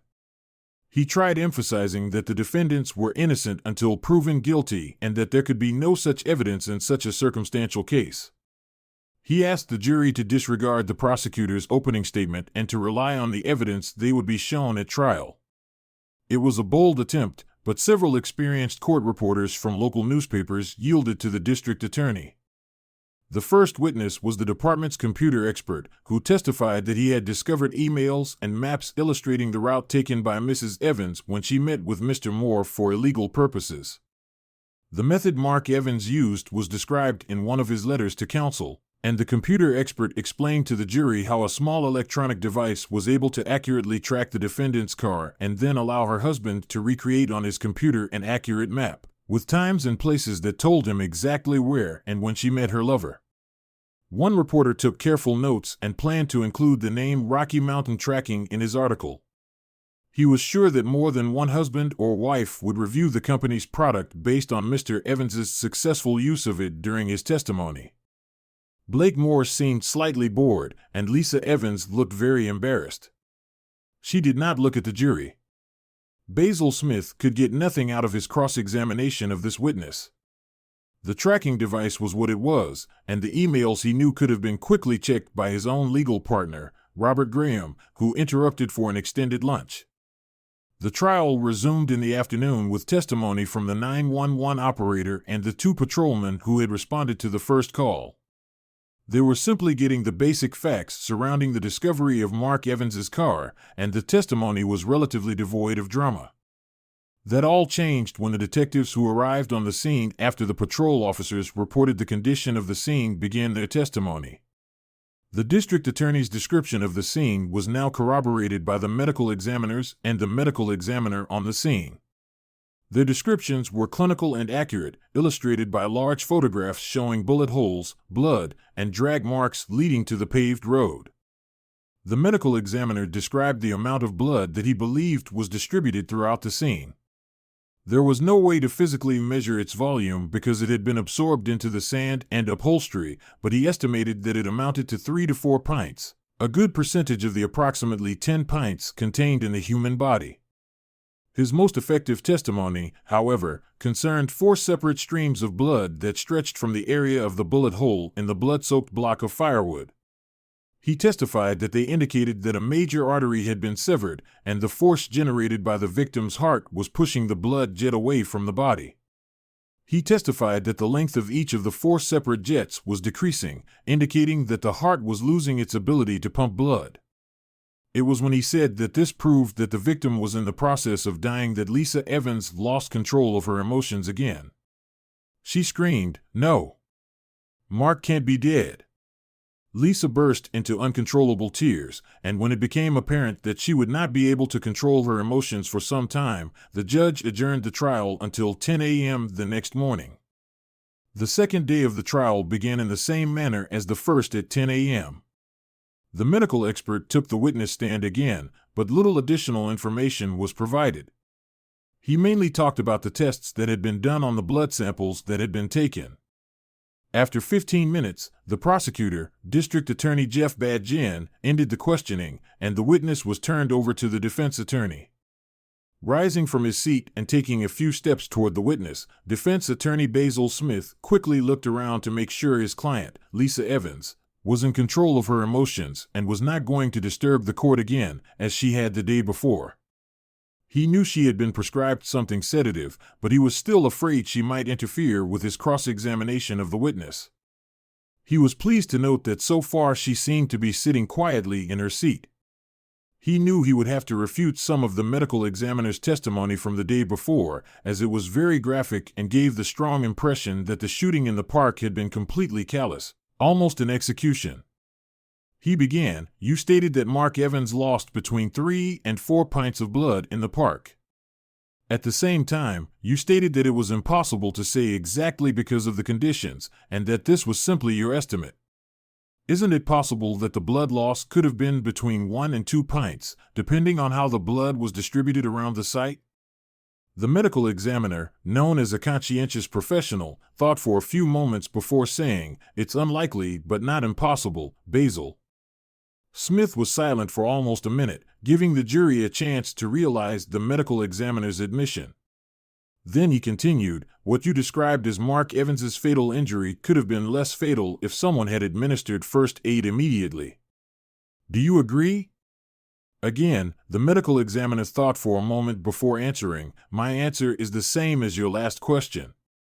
It is unlikely, but not impossible. Medical attention would likely have been required within minutes of a wound of this nature. There is no evidence that this happened." The defense attorney quickly interjected, "There is no evidence that assistance was offered, but as you say, it is possible." He dismissed the witness, satisfied that he had secured a couple of small concessions from him. The next witness was one of the forensic scientists who specialized in guns and ammunition. He testified about the recovery of 2 bullets, one from a seat and one from a deck of firewood. He testified that the ammunition was of a type known as full metal jacket and that it is often used for target shooting and as a standard for the military. The bullet recovered from the car struck a metal seat support and was badly deformed, but the second bullet recovered from the firewood was in very good condition. Matching it to the weapon recovered from the river was very easy. Basil Smith had done his homework on ballistics and the science of how bullets react to human bodies. He asked, "Were the bullets checked for any remnant of bone or flesh through which they passed before extraction?" He knew that such a test could even determine which body organs the bullet had hit. The technician confirmed that such tests had been done and continued, "We found almost nothing on the bullets except traces of blood. The bullet fired into the car seat went through about 2 inches of various layers of padding and fabric. We think that may have cleaned it up. It's a similar situation with the second bullet that got lodged in the firewood. The bullets themselves were typically used by the military and had a GMC's or gilding metal copper steel jacket around the bullet core. It's a copper alloy with a small amount of steel added to it." He went on to explain that this jacket is much stronger than a standard all-metal jacket, which is usually made up of copper. This testimony was both good and bad for the defense. He conceded that there was no evidence that the bullets actually passed through the body, but the circumstances and style of bullet that was used tended to explain the situation. The hope that the gun could be traced was also doomed. The gun was checked against state and national registries, and all that could be found was that it had been sold at a gun show 20 years ago. No record of the buyer was kept. The only thing Basil Smith was able to get was confirmation that no fingerprints or DNA from the defendants were found on either the gun or the casings. It turned out that anything that hadn't been washed away by river water had been wiped off before the gun was disposed of. It was a small admission, but it still felt good to him. Another technician talked about checking the 2 shovels that had been found. There were no fingerprints or DNA evidence, but both shovels were branded Moore's Landscaping. He also testified that pursuant to the authority granted by the search warrant, he inspected Moore's Landscaping's premises and found 14 other shovels with identical branding. Cross-examination of this witness was of no avail.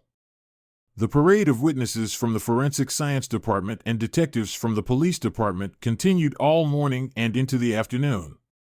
The only serious cross-examination of Basil Smith occurred when one of the technicians described the recovery of blood samples from Blake Moore's car.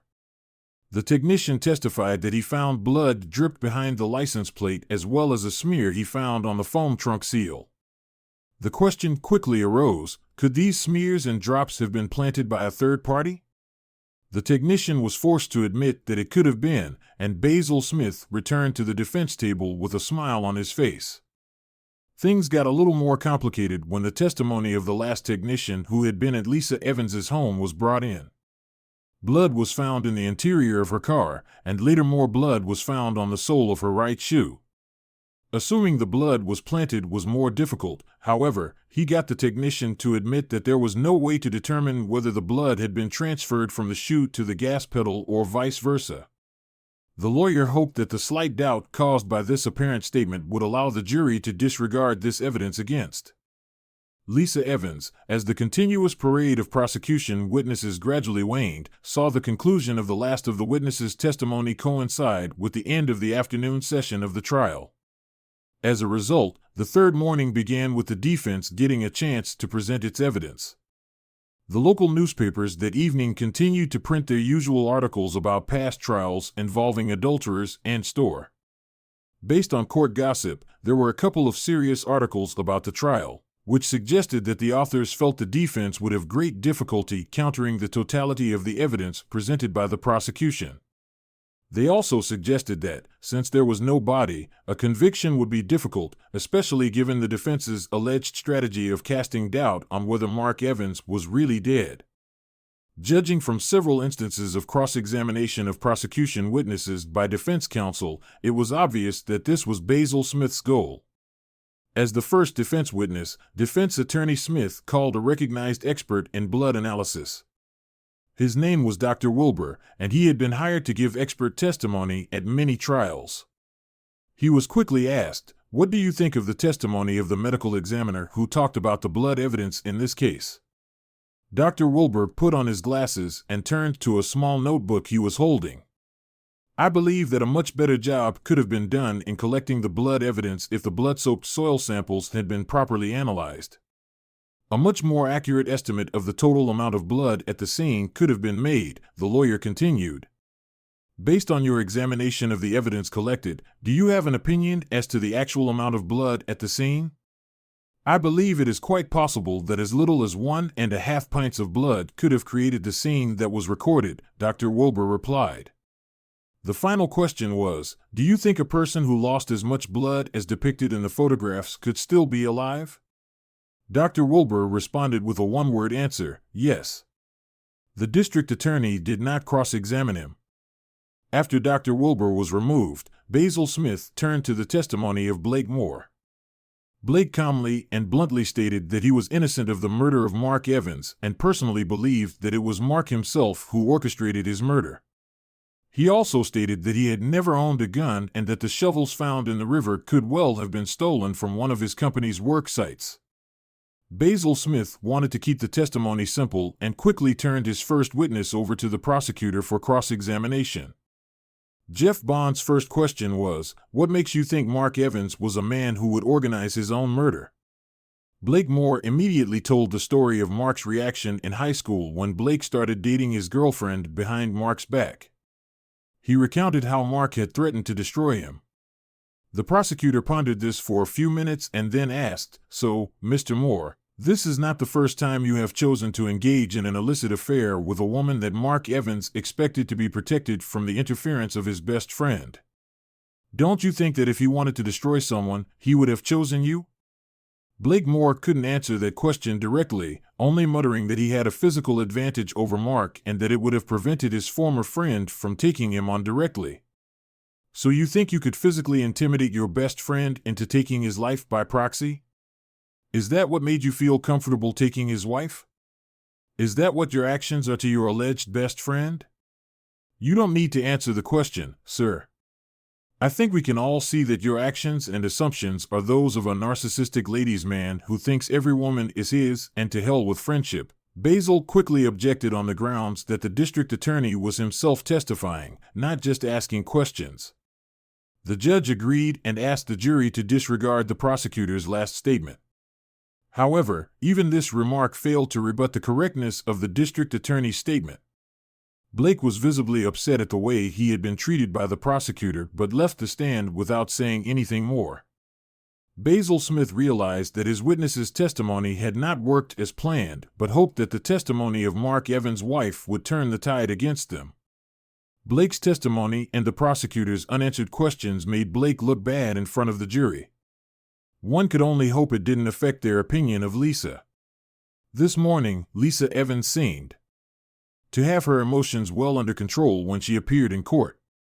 The lawyer had asked her virtually the same questions as Blake had been asked. She emphatically stated that she was not involved in any attack on her husband. She stated categorically that she loved her husband and would never participate in any attempt to physically hurt him. When asked for a version of what might have happened to him, she suggested that he might have been carjacked. Again, Basil Smith chose not to ask additional questions of his witness. When the prosecutor began to ask Lisa questions, he began by saying, "Can you tell me where you were between midnight Saturday when your husband sent his last email and 2 p.m. Sunday afternoon?"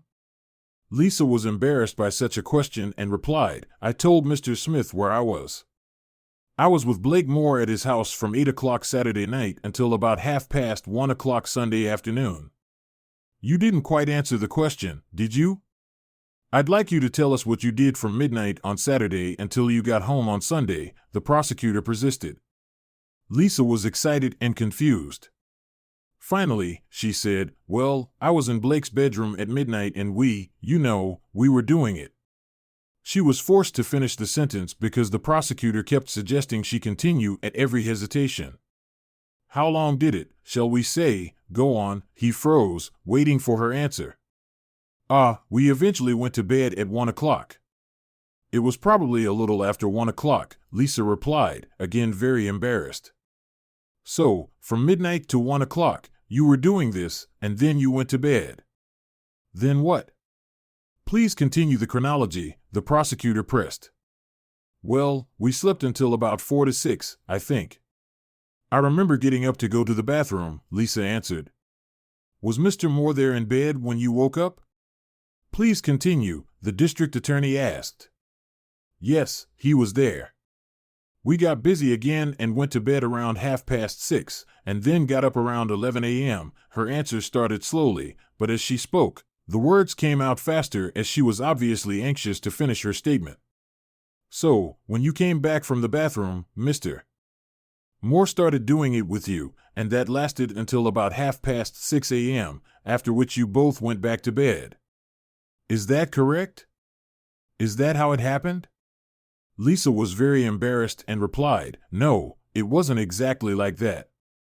He didn't wake up when I went back to bed. I woke him up." The DA was clearly surprised by her answer, but quickly came to his senses and asked, "You woke him up? What did you do? Shake him by the shoulder until he woke up so you could offer to take him up on it?" Lisa looked embarrassed and replied, "No, he was already ready." She seemed to be struggling to squeeze the words out of herself as she gave this answer. The district attorney realized that he was succeeding in finding common ground with the jury, as the 4 female jurors clearly seemed offended by her answers. He decided to continue this line of questioning. "Tell us how you woke him up, whether you shook him by the shoulder." Lisa seemed resigned to having to keep answering, especially after Judge Cox overruled her attorney's objections. "I just started doing it with him. That's when he woke up," she said, very red in the face, and kept her head turned away from the jury, which was the exact opposite of what her attorney had suggested. He asked them both to make eye contact with the jury so they could see if they were sincere. Now, Jeff Bagden was ready for the cud. "Earlier, you told your attorney that you love your husband. Is that true?" He waited for an emphatic yes from Lisa, an answer accompanied by a vigorous nod of the head. Then he continued, "I'm a little confused. You tell us how much you love your husband, but you just finished describing how you spent the night he took his life, that night you spent in his best friend's bed, and acted like a woman who has no respect for her husband. How can we believe that you could not have been involved in his destruction?" He stood and waited for a few moments, but it was obvious that Lisa wasn't going to answer his last question. She cried quietly, hiding her face in her palms. Judge Cox finally put an end to her suffering by asking if there were any more questions for the defendant or follow-up questions from the defense. When everyone answered that there were none, the judge announced that the court would recess for lunch. The courtroom was nearly empty when Lisa finally pulled herself together and left the witness stand, joining her attorney and her client. The three of them went to a very somber lunch, during which the experienced attorney warned them that the case could now go either way. He was somewhat more pessimistic, as both his clients had failed on the witness stand. The afternoon court session ended quickly as Basil Smith announced that there were no more defense witnesses. Both attorneys prepared for their closing statements, and there was no surprise in either of them. The prosecutor told the jury that there were too many explanations for the innocence of both defendants. Defense counsel stressed the circumstantial nature of the case, the absence of a body, the possibility that he might be alive, and the fact that no real motive had been offered for Mark's murder. The case was submitted to the jury by 4 o'clock in the afternoon, and they deliberated for 2 hours before retiring for the night. The next morning, Lisa and Blake went to Basil Smith's office to await word that the jury had reached a verdict, while his two clients waited in one of the conference rooms. Basil Smith was attending to other business. He had warned them that it could be a long time before they heard from the courthouse, and he was right. While they had to share the conference room, Lisa and Blake put aside their differences and talked about the chances of acquittal. Both of them hadn't given up hope, and neither of them could accept that the jury would believe them capable of murder. Finally, at 3:30 p.m., the call came. The jury had decided their fate. Lisa's parents came into town for the trial, though they were not present at the courthouse during her testimony. She was very grateful to them for this, as it meant they did not hear her confessions at the trial. They kept in constant contact with the court throughout the day and were informed when it became known that the jury had reached their verdict.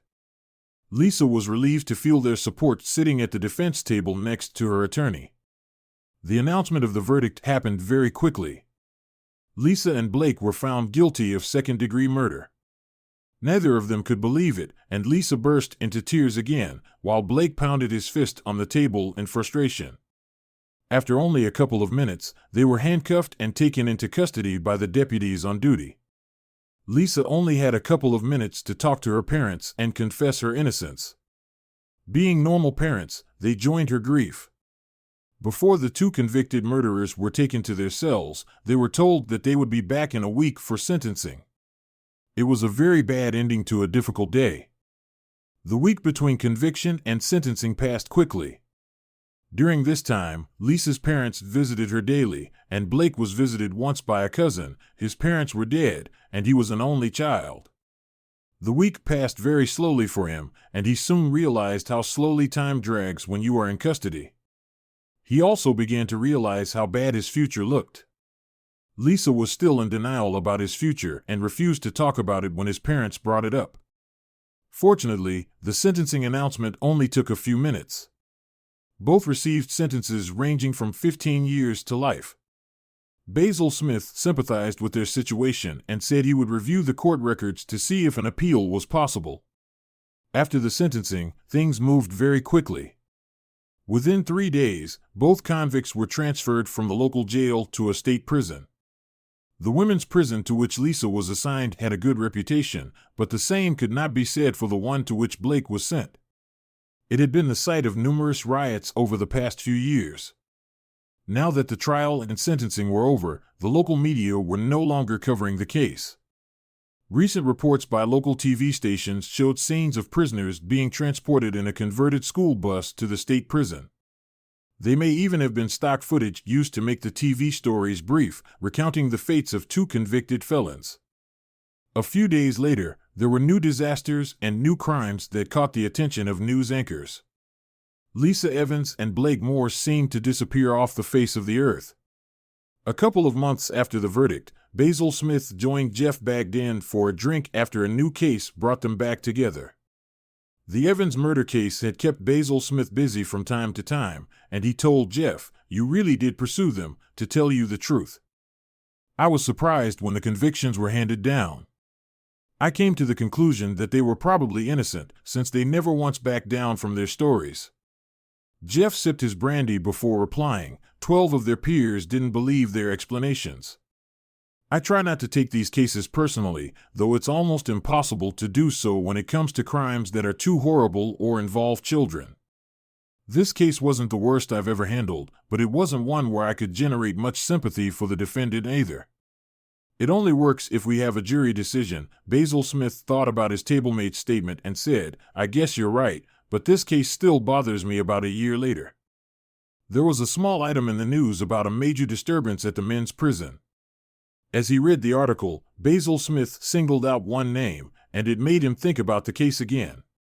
Blake Moore had been stabbed during the riot and had been transferred to the hospital for treatment of a collapsed lung. The article stated that he was in serious condition but would survive. It had been almost 18 months since the convictions of Lisa Evans and Blake Moore for the murder of Mark Evans.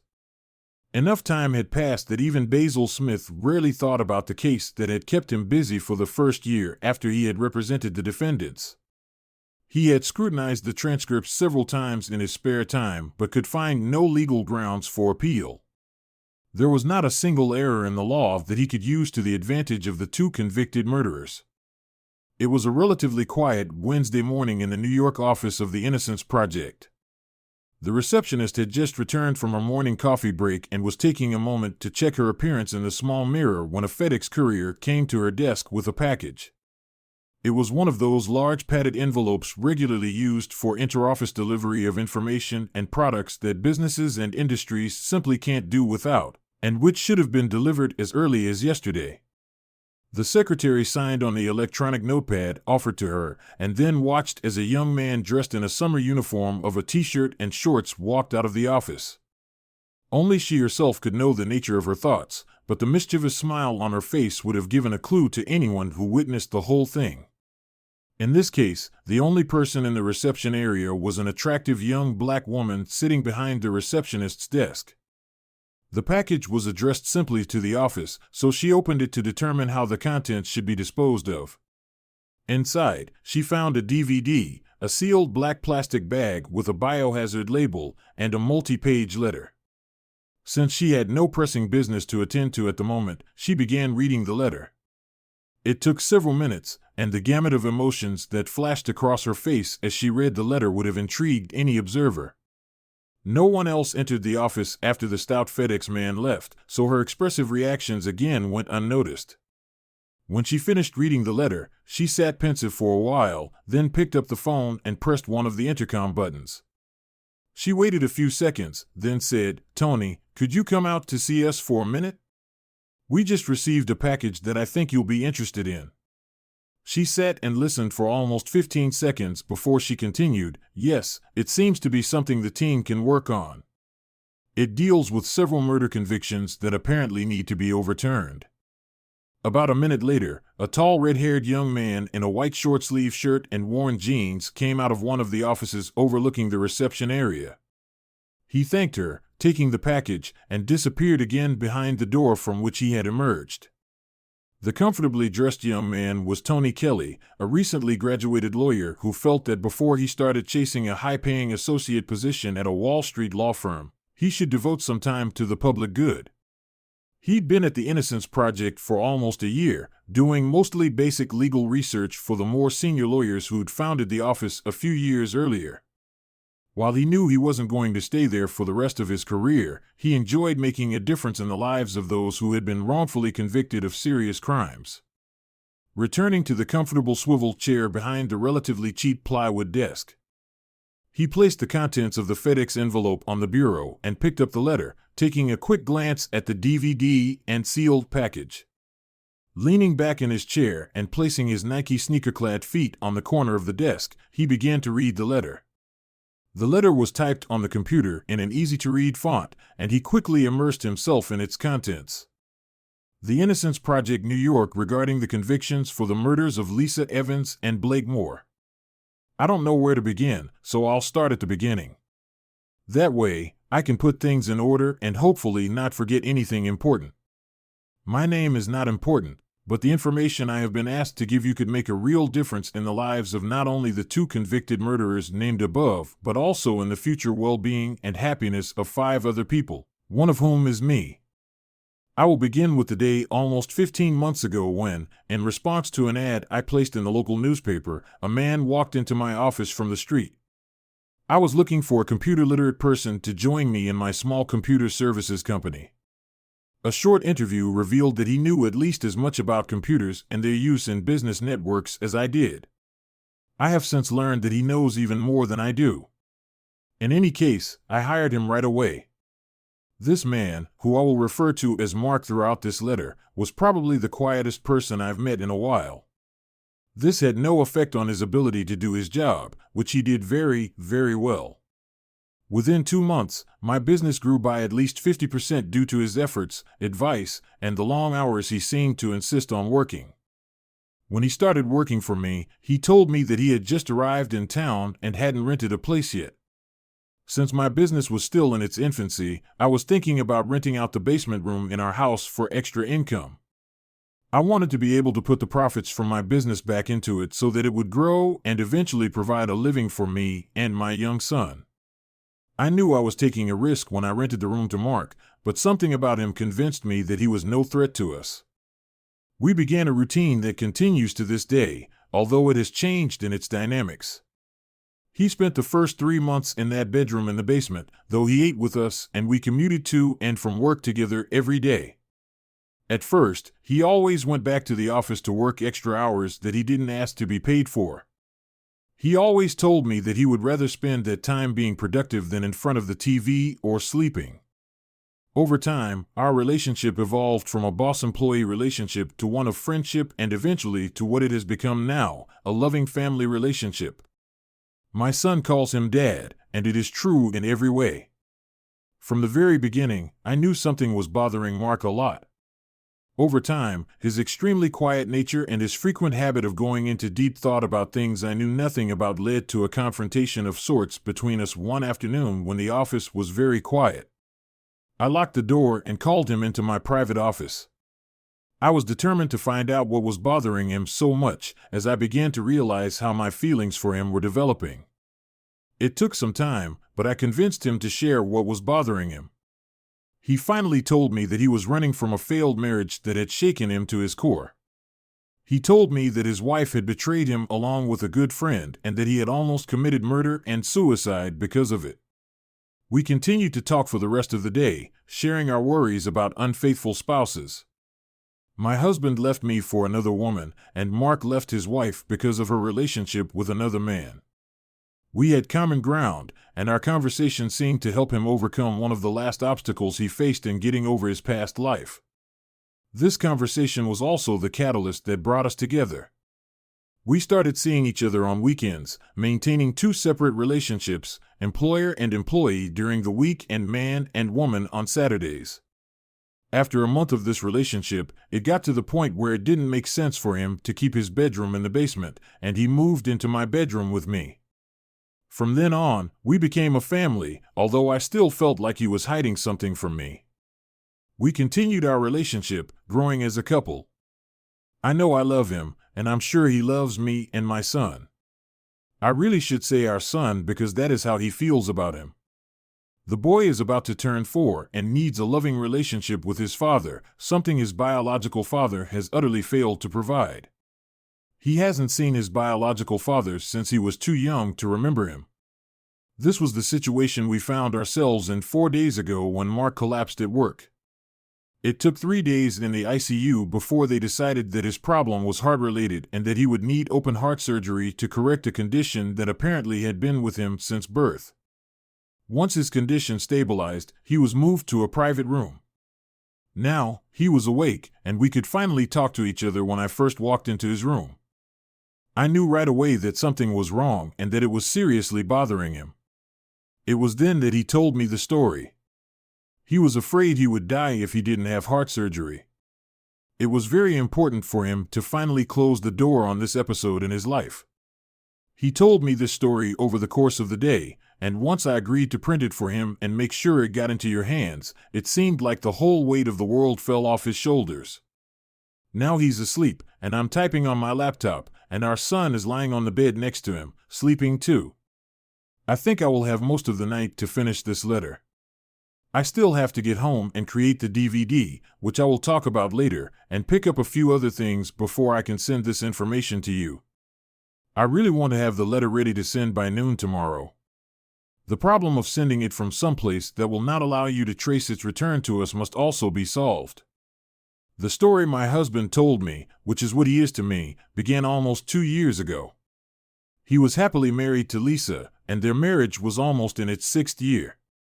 One night, not sure why it caught his attention, he noticed a small oval bruise on the side of her right breast.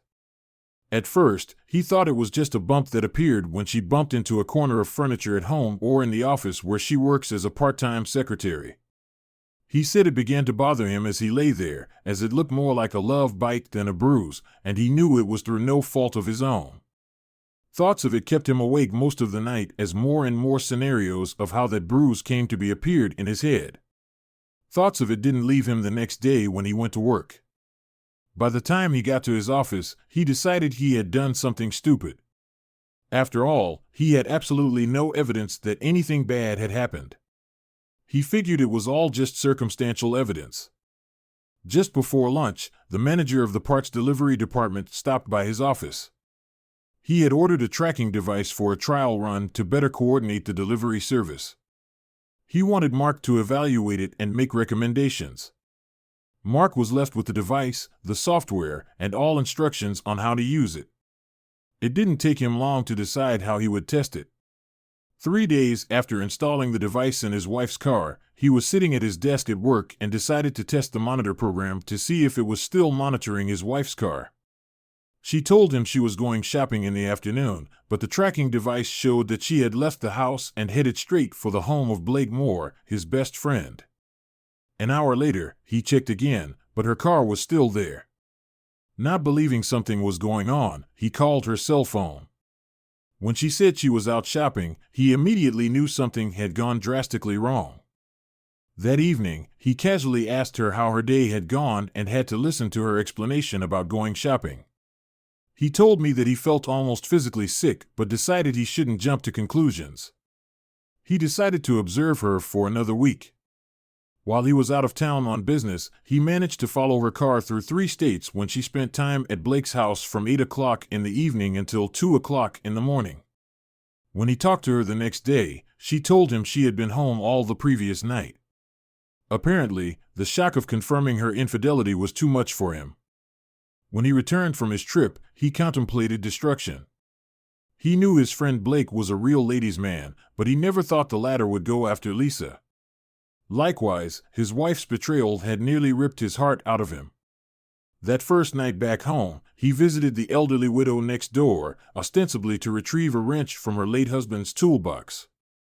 Mark knew that her late husband had long ago hidden the gun at the bottom of his large toolbox, apparently because his wife had forbidden him to keep guns in the house. One day he showed it to Mark while the two of them were having a beer. Instead of taking the pipe wrench Mark found, he took the revolver from the toolbox. As he explained to me, he intended to use it to destroy Mark and Lisa and then kill himself. He decided he would wait until the next time they got together while he was in town.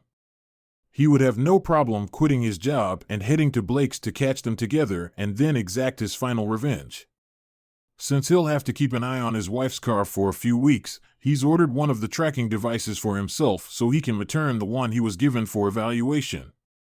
Thankfully, Lisa and Blake didn't have to make a date for almost another week, because if they had, my son and I never would have had the great pleasure of seeing Mark. In the days he had to wait for them to get together, he came up with a better plan. He decided to try and frame them for murder and described to me how he did it. It took a whole week to devise the plan and another week to get everything he needed to carry it out. When everything was ready, he made an excuse to go away on a weekend business trip, pretty sure the two would meet while he was out of town. After watching his wife's car during his absence, he finally saw her leave their house and drive to Blake's. This was the signal to put his plan into action. He was creating a paper trail to make it look like he was in the process of divorcing his wife. The last item was an email to the lawyer that would point directly at Lisa and Blake. Apparently, he had almost forgotten to send it, and that could mean the whole plan would fall apart. The last thing he did before he left his house was use his neighbor's revolver to fire a bullet into the passenger seat of his car and another into one of the wooden blocks he had assembled. The sound of the shot was muffled by an old blanket and the fact that he was in a closed garage. He told me that firing those bullets was a huge relief to him because he knew he had finally started down the path to his revenge. You should look for archived newspaper articles, which can be found online. Mark followed the trial daily online and said that most of the story about what he did was written by court reporters. When he started telling me about what he had done, it all seemed to add up to one long story. I didn't want to interrupt him, so I may forget to mention a detail here. Also, pick up a copy of the court transcript. Mark thinks that all of them together should clear things up. First, he drove his car to a park near Blake's house and found a secluded spot where he could work on preparing his death. A large gym bag was full of everything he had accumulated for his plan, and he spread it all out on a picnic table, which he covered with an old blanket. The first thing he unloaded was the pieces of firewood, plastic sheeting, and the spare tire. Using the plastic, on which he stacked the firewood and spare tire, he created an obvious drag trail that led to the paved road. The tire was then returned to the trunk, the firewood was spread around the picnic area, and the plastic was removed. He used a small Maglite flashlight to do all this, and when he was done, he sat down quietly at the table to see if anyone would show up. Seeing the flashes of light that occurred while he was setting everything up, sitting down, he inserted a large needle into his left hand to draw blood. He was able to buy everything he needed at a medical supply store, saying he was taking care of his elderly mother. The blood was collected in a homemade plastic bag, and the only thing he feared was that the blood would clot too much before he could dilute it with distilled water and pour it where it needed to go. It took him over an hour to collect almost 2 pints of his own blood, most of which he diluted with a pint of distilled water. The first thing he did with all the blood was fill a small plastic bottle and use it to spray the blood in a pattern that he hoped would resemble an arterial jet. Most of the remaining blood mixed with water was smeared on the car seat and the ground to give the impression that someone had lost a lot of blood. Some more whole blood was used to fill the bullet hole in the firewood and the hole in the passenger seat upholstery. I hope I'm getting the details right because I don't really feel like waking him up to read this to him. He needs his rest as he is scheduled for surgery tomorrow afternoon. I pray that there are no complications and that he gets through the surgery. Regardless of whether I have all the details correct, there remains the matter of the DVD I'm going to make for you. Mark took pictures, sort of before and after pictures, on his digital camera as he did everything there in the park. He said there were even pictures of him drawing his own blood. I haven't seen them, but he gave me a password so I could access the photo files on our server at work. They've been sitting there since he started working with me, which I never knew about, his souvenirs as he called them.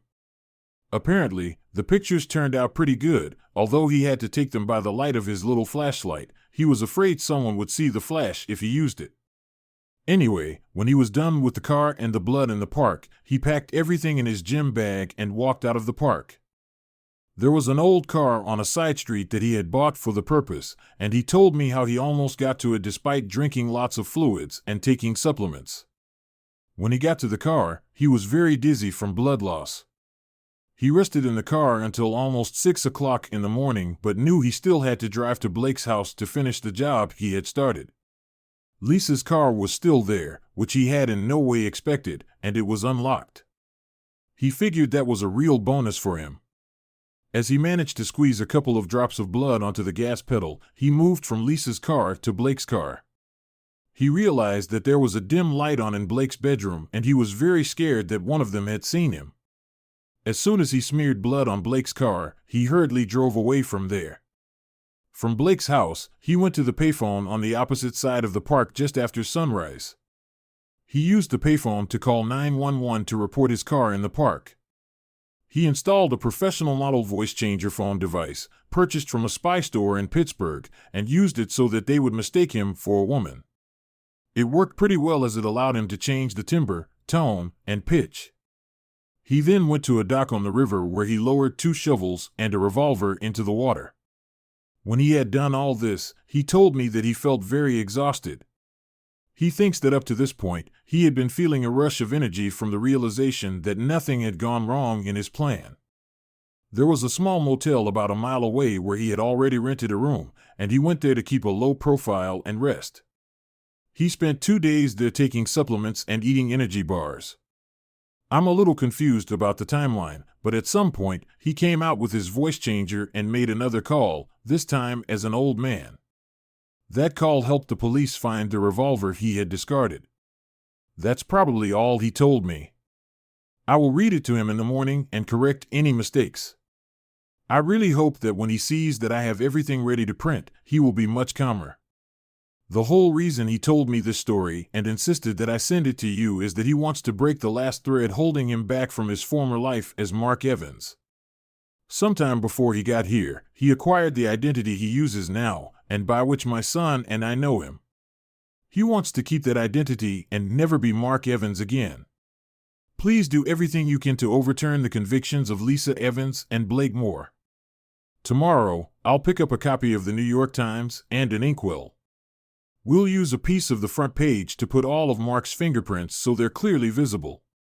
Then we'll prick his finger and make a big bloodstain on the paper.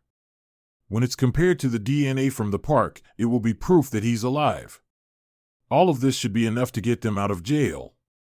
That was the end of the computer-printed letter, but an additional handwritten message at the bottom read, "Mark came out of surgery in very good condition." He wants me to fly to Seattle tomorrow and send this package. I hate to leave him, but I know he will feel much better after sending it. I told you before that this will affect 5 of us, but I see I never explained what I meant. Mark and I are expecting twins in about 3 months. Tony Kelly turned the last page to see if anything had been added to the back, but it was blank. He swung his feet off the corner of the desk and turned to look at the other items that were in the package. The DVD was labeled "Photos Taken in George Washington Park." On the back of the black plastic envelope was scrolled fingerprints and DNA. He took another look at the printed pages, checking for additional handwriting on the back of each, and then called one of the senior attorneys. This was not something he could handle alone. It took only a short time to confirm that the DNA did indeed belong to Mark Evans, and the fingerprints confirmed that he was still alive when they were compared to those taken from his car found in the park.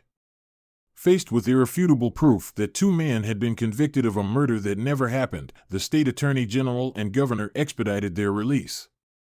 A week later, they were back in the courtroom where they were convicted, along with Basil Smith, Lisa's parents, and even District Attorney Jeff Bagden, with some state representatives. The state attorney general apologized to the court system and the state for their botched conviction. He also stated that there is no doubt that the blame for this whole unfortunate case lies with Mark Evans. The judicial system had worked, but it had been diverted from justice by the concerted efforts of one determined man. He then announced that their department would make every possible effort to find Mark Evans and hold him accountable for the considerable amount of money he had caused the city and state to spend. The cost of police forensics, litigation, and jail time will be tallied, and he intends to seek reimbursement. Charges will also be filed. However, when asked by a reporter if they had any idea where to start looking for Mark Evans, he only shook his head. Blake Moore seemed to have changed for the better. The cocky and arrogant man had been replaced by someone who seemed much more inclined to compromise. He apologized to Lisa for instigating the chain of events that had resulted in them spending almost a year and a half in jail. Lisa didn't seem to care at all. It seemed that she had become completely despondent and longed only for one thing, to leave the courthouse with her parents. Before the 2 of them left, both Basil Smith and the district attorney apologized for what had happened. Both attorneys felt they had been badly misled by the machinations of Mark Evans. It seemed to both of them that they should have been smarter than to be duped by a vindictive husband. Later, they both thought they would have to pay much more attention to the details of future cases. Although the state attorney found that the state was not liable, Lisa and Blake received a payment of $50,000, waiving their right to further legal action or compensation. Shortly after receiving the check, Blake Moore left town. His business went bankrupt, and his house was sold to pay his legal fees. There was nothing else holding him back. The only thing he said to Lisa after they were handed the checks was, "Mark really screwed us over, didn't he? This check is only a fraction of what my house and business would be worth if he hadn't found out about us. I hate to say I told you so, but I knew he was setting us up." Lisa was still only a shadow of her old self. She had lost the house she and Mark owned to non-payment and foreclosure. She had also lost weight in prison, but had acquired what could be called wrinkles of worry that weren't there before. She looked hopelessly lost and accepted the check as if it were just a piece of paper, slipping it into her purse. She said, "I think we deserve it, Blake. I don't even care about the time I spent in jail. It only cost me 18 months of my life, but I lost Mark forever." She left with her parents without even saying goodbye. 2 weeks after cable news ran a story about Lisa and Blake's release, a large envelope arrived at Attorney Basil Smith's office with a courier. Inside was a short note to the attorney and a sealed envelope addressed to Lisa Evans. He made an appointment to give her the letter on his way home. At exactly 5 o'clock that evening, the lawyer knocked on Lisa's apartment. After a short and polite conversation, he left her standing at the door, looking at the envelope with apprehension and a little hope. Finally taking the envelope to the kitchen and looking at it for a few more long seconds, she opened it. The familiar handwriting on the envelope told her that it was a letter from Mark, and she realized that she simply had to read what it said. "Lisa, I would like to apologize for letting you spend so long in jail. I've never been vindictive, but having you and Blake betray me has practically driven me crazy. My new life and the happiness I found have finally made me realize that until I freed you both, I was a prisoner just like you. I know the authorities will be looking for me for some time to come, but I am confident that I am safe in my new life with my new family. Good luck to you, and goodbye. M." The short letter slipped from her hand and flew to the floor, taking with it the last faint hope of reconciliation with Mark.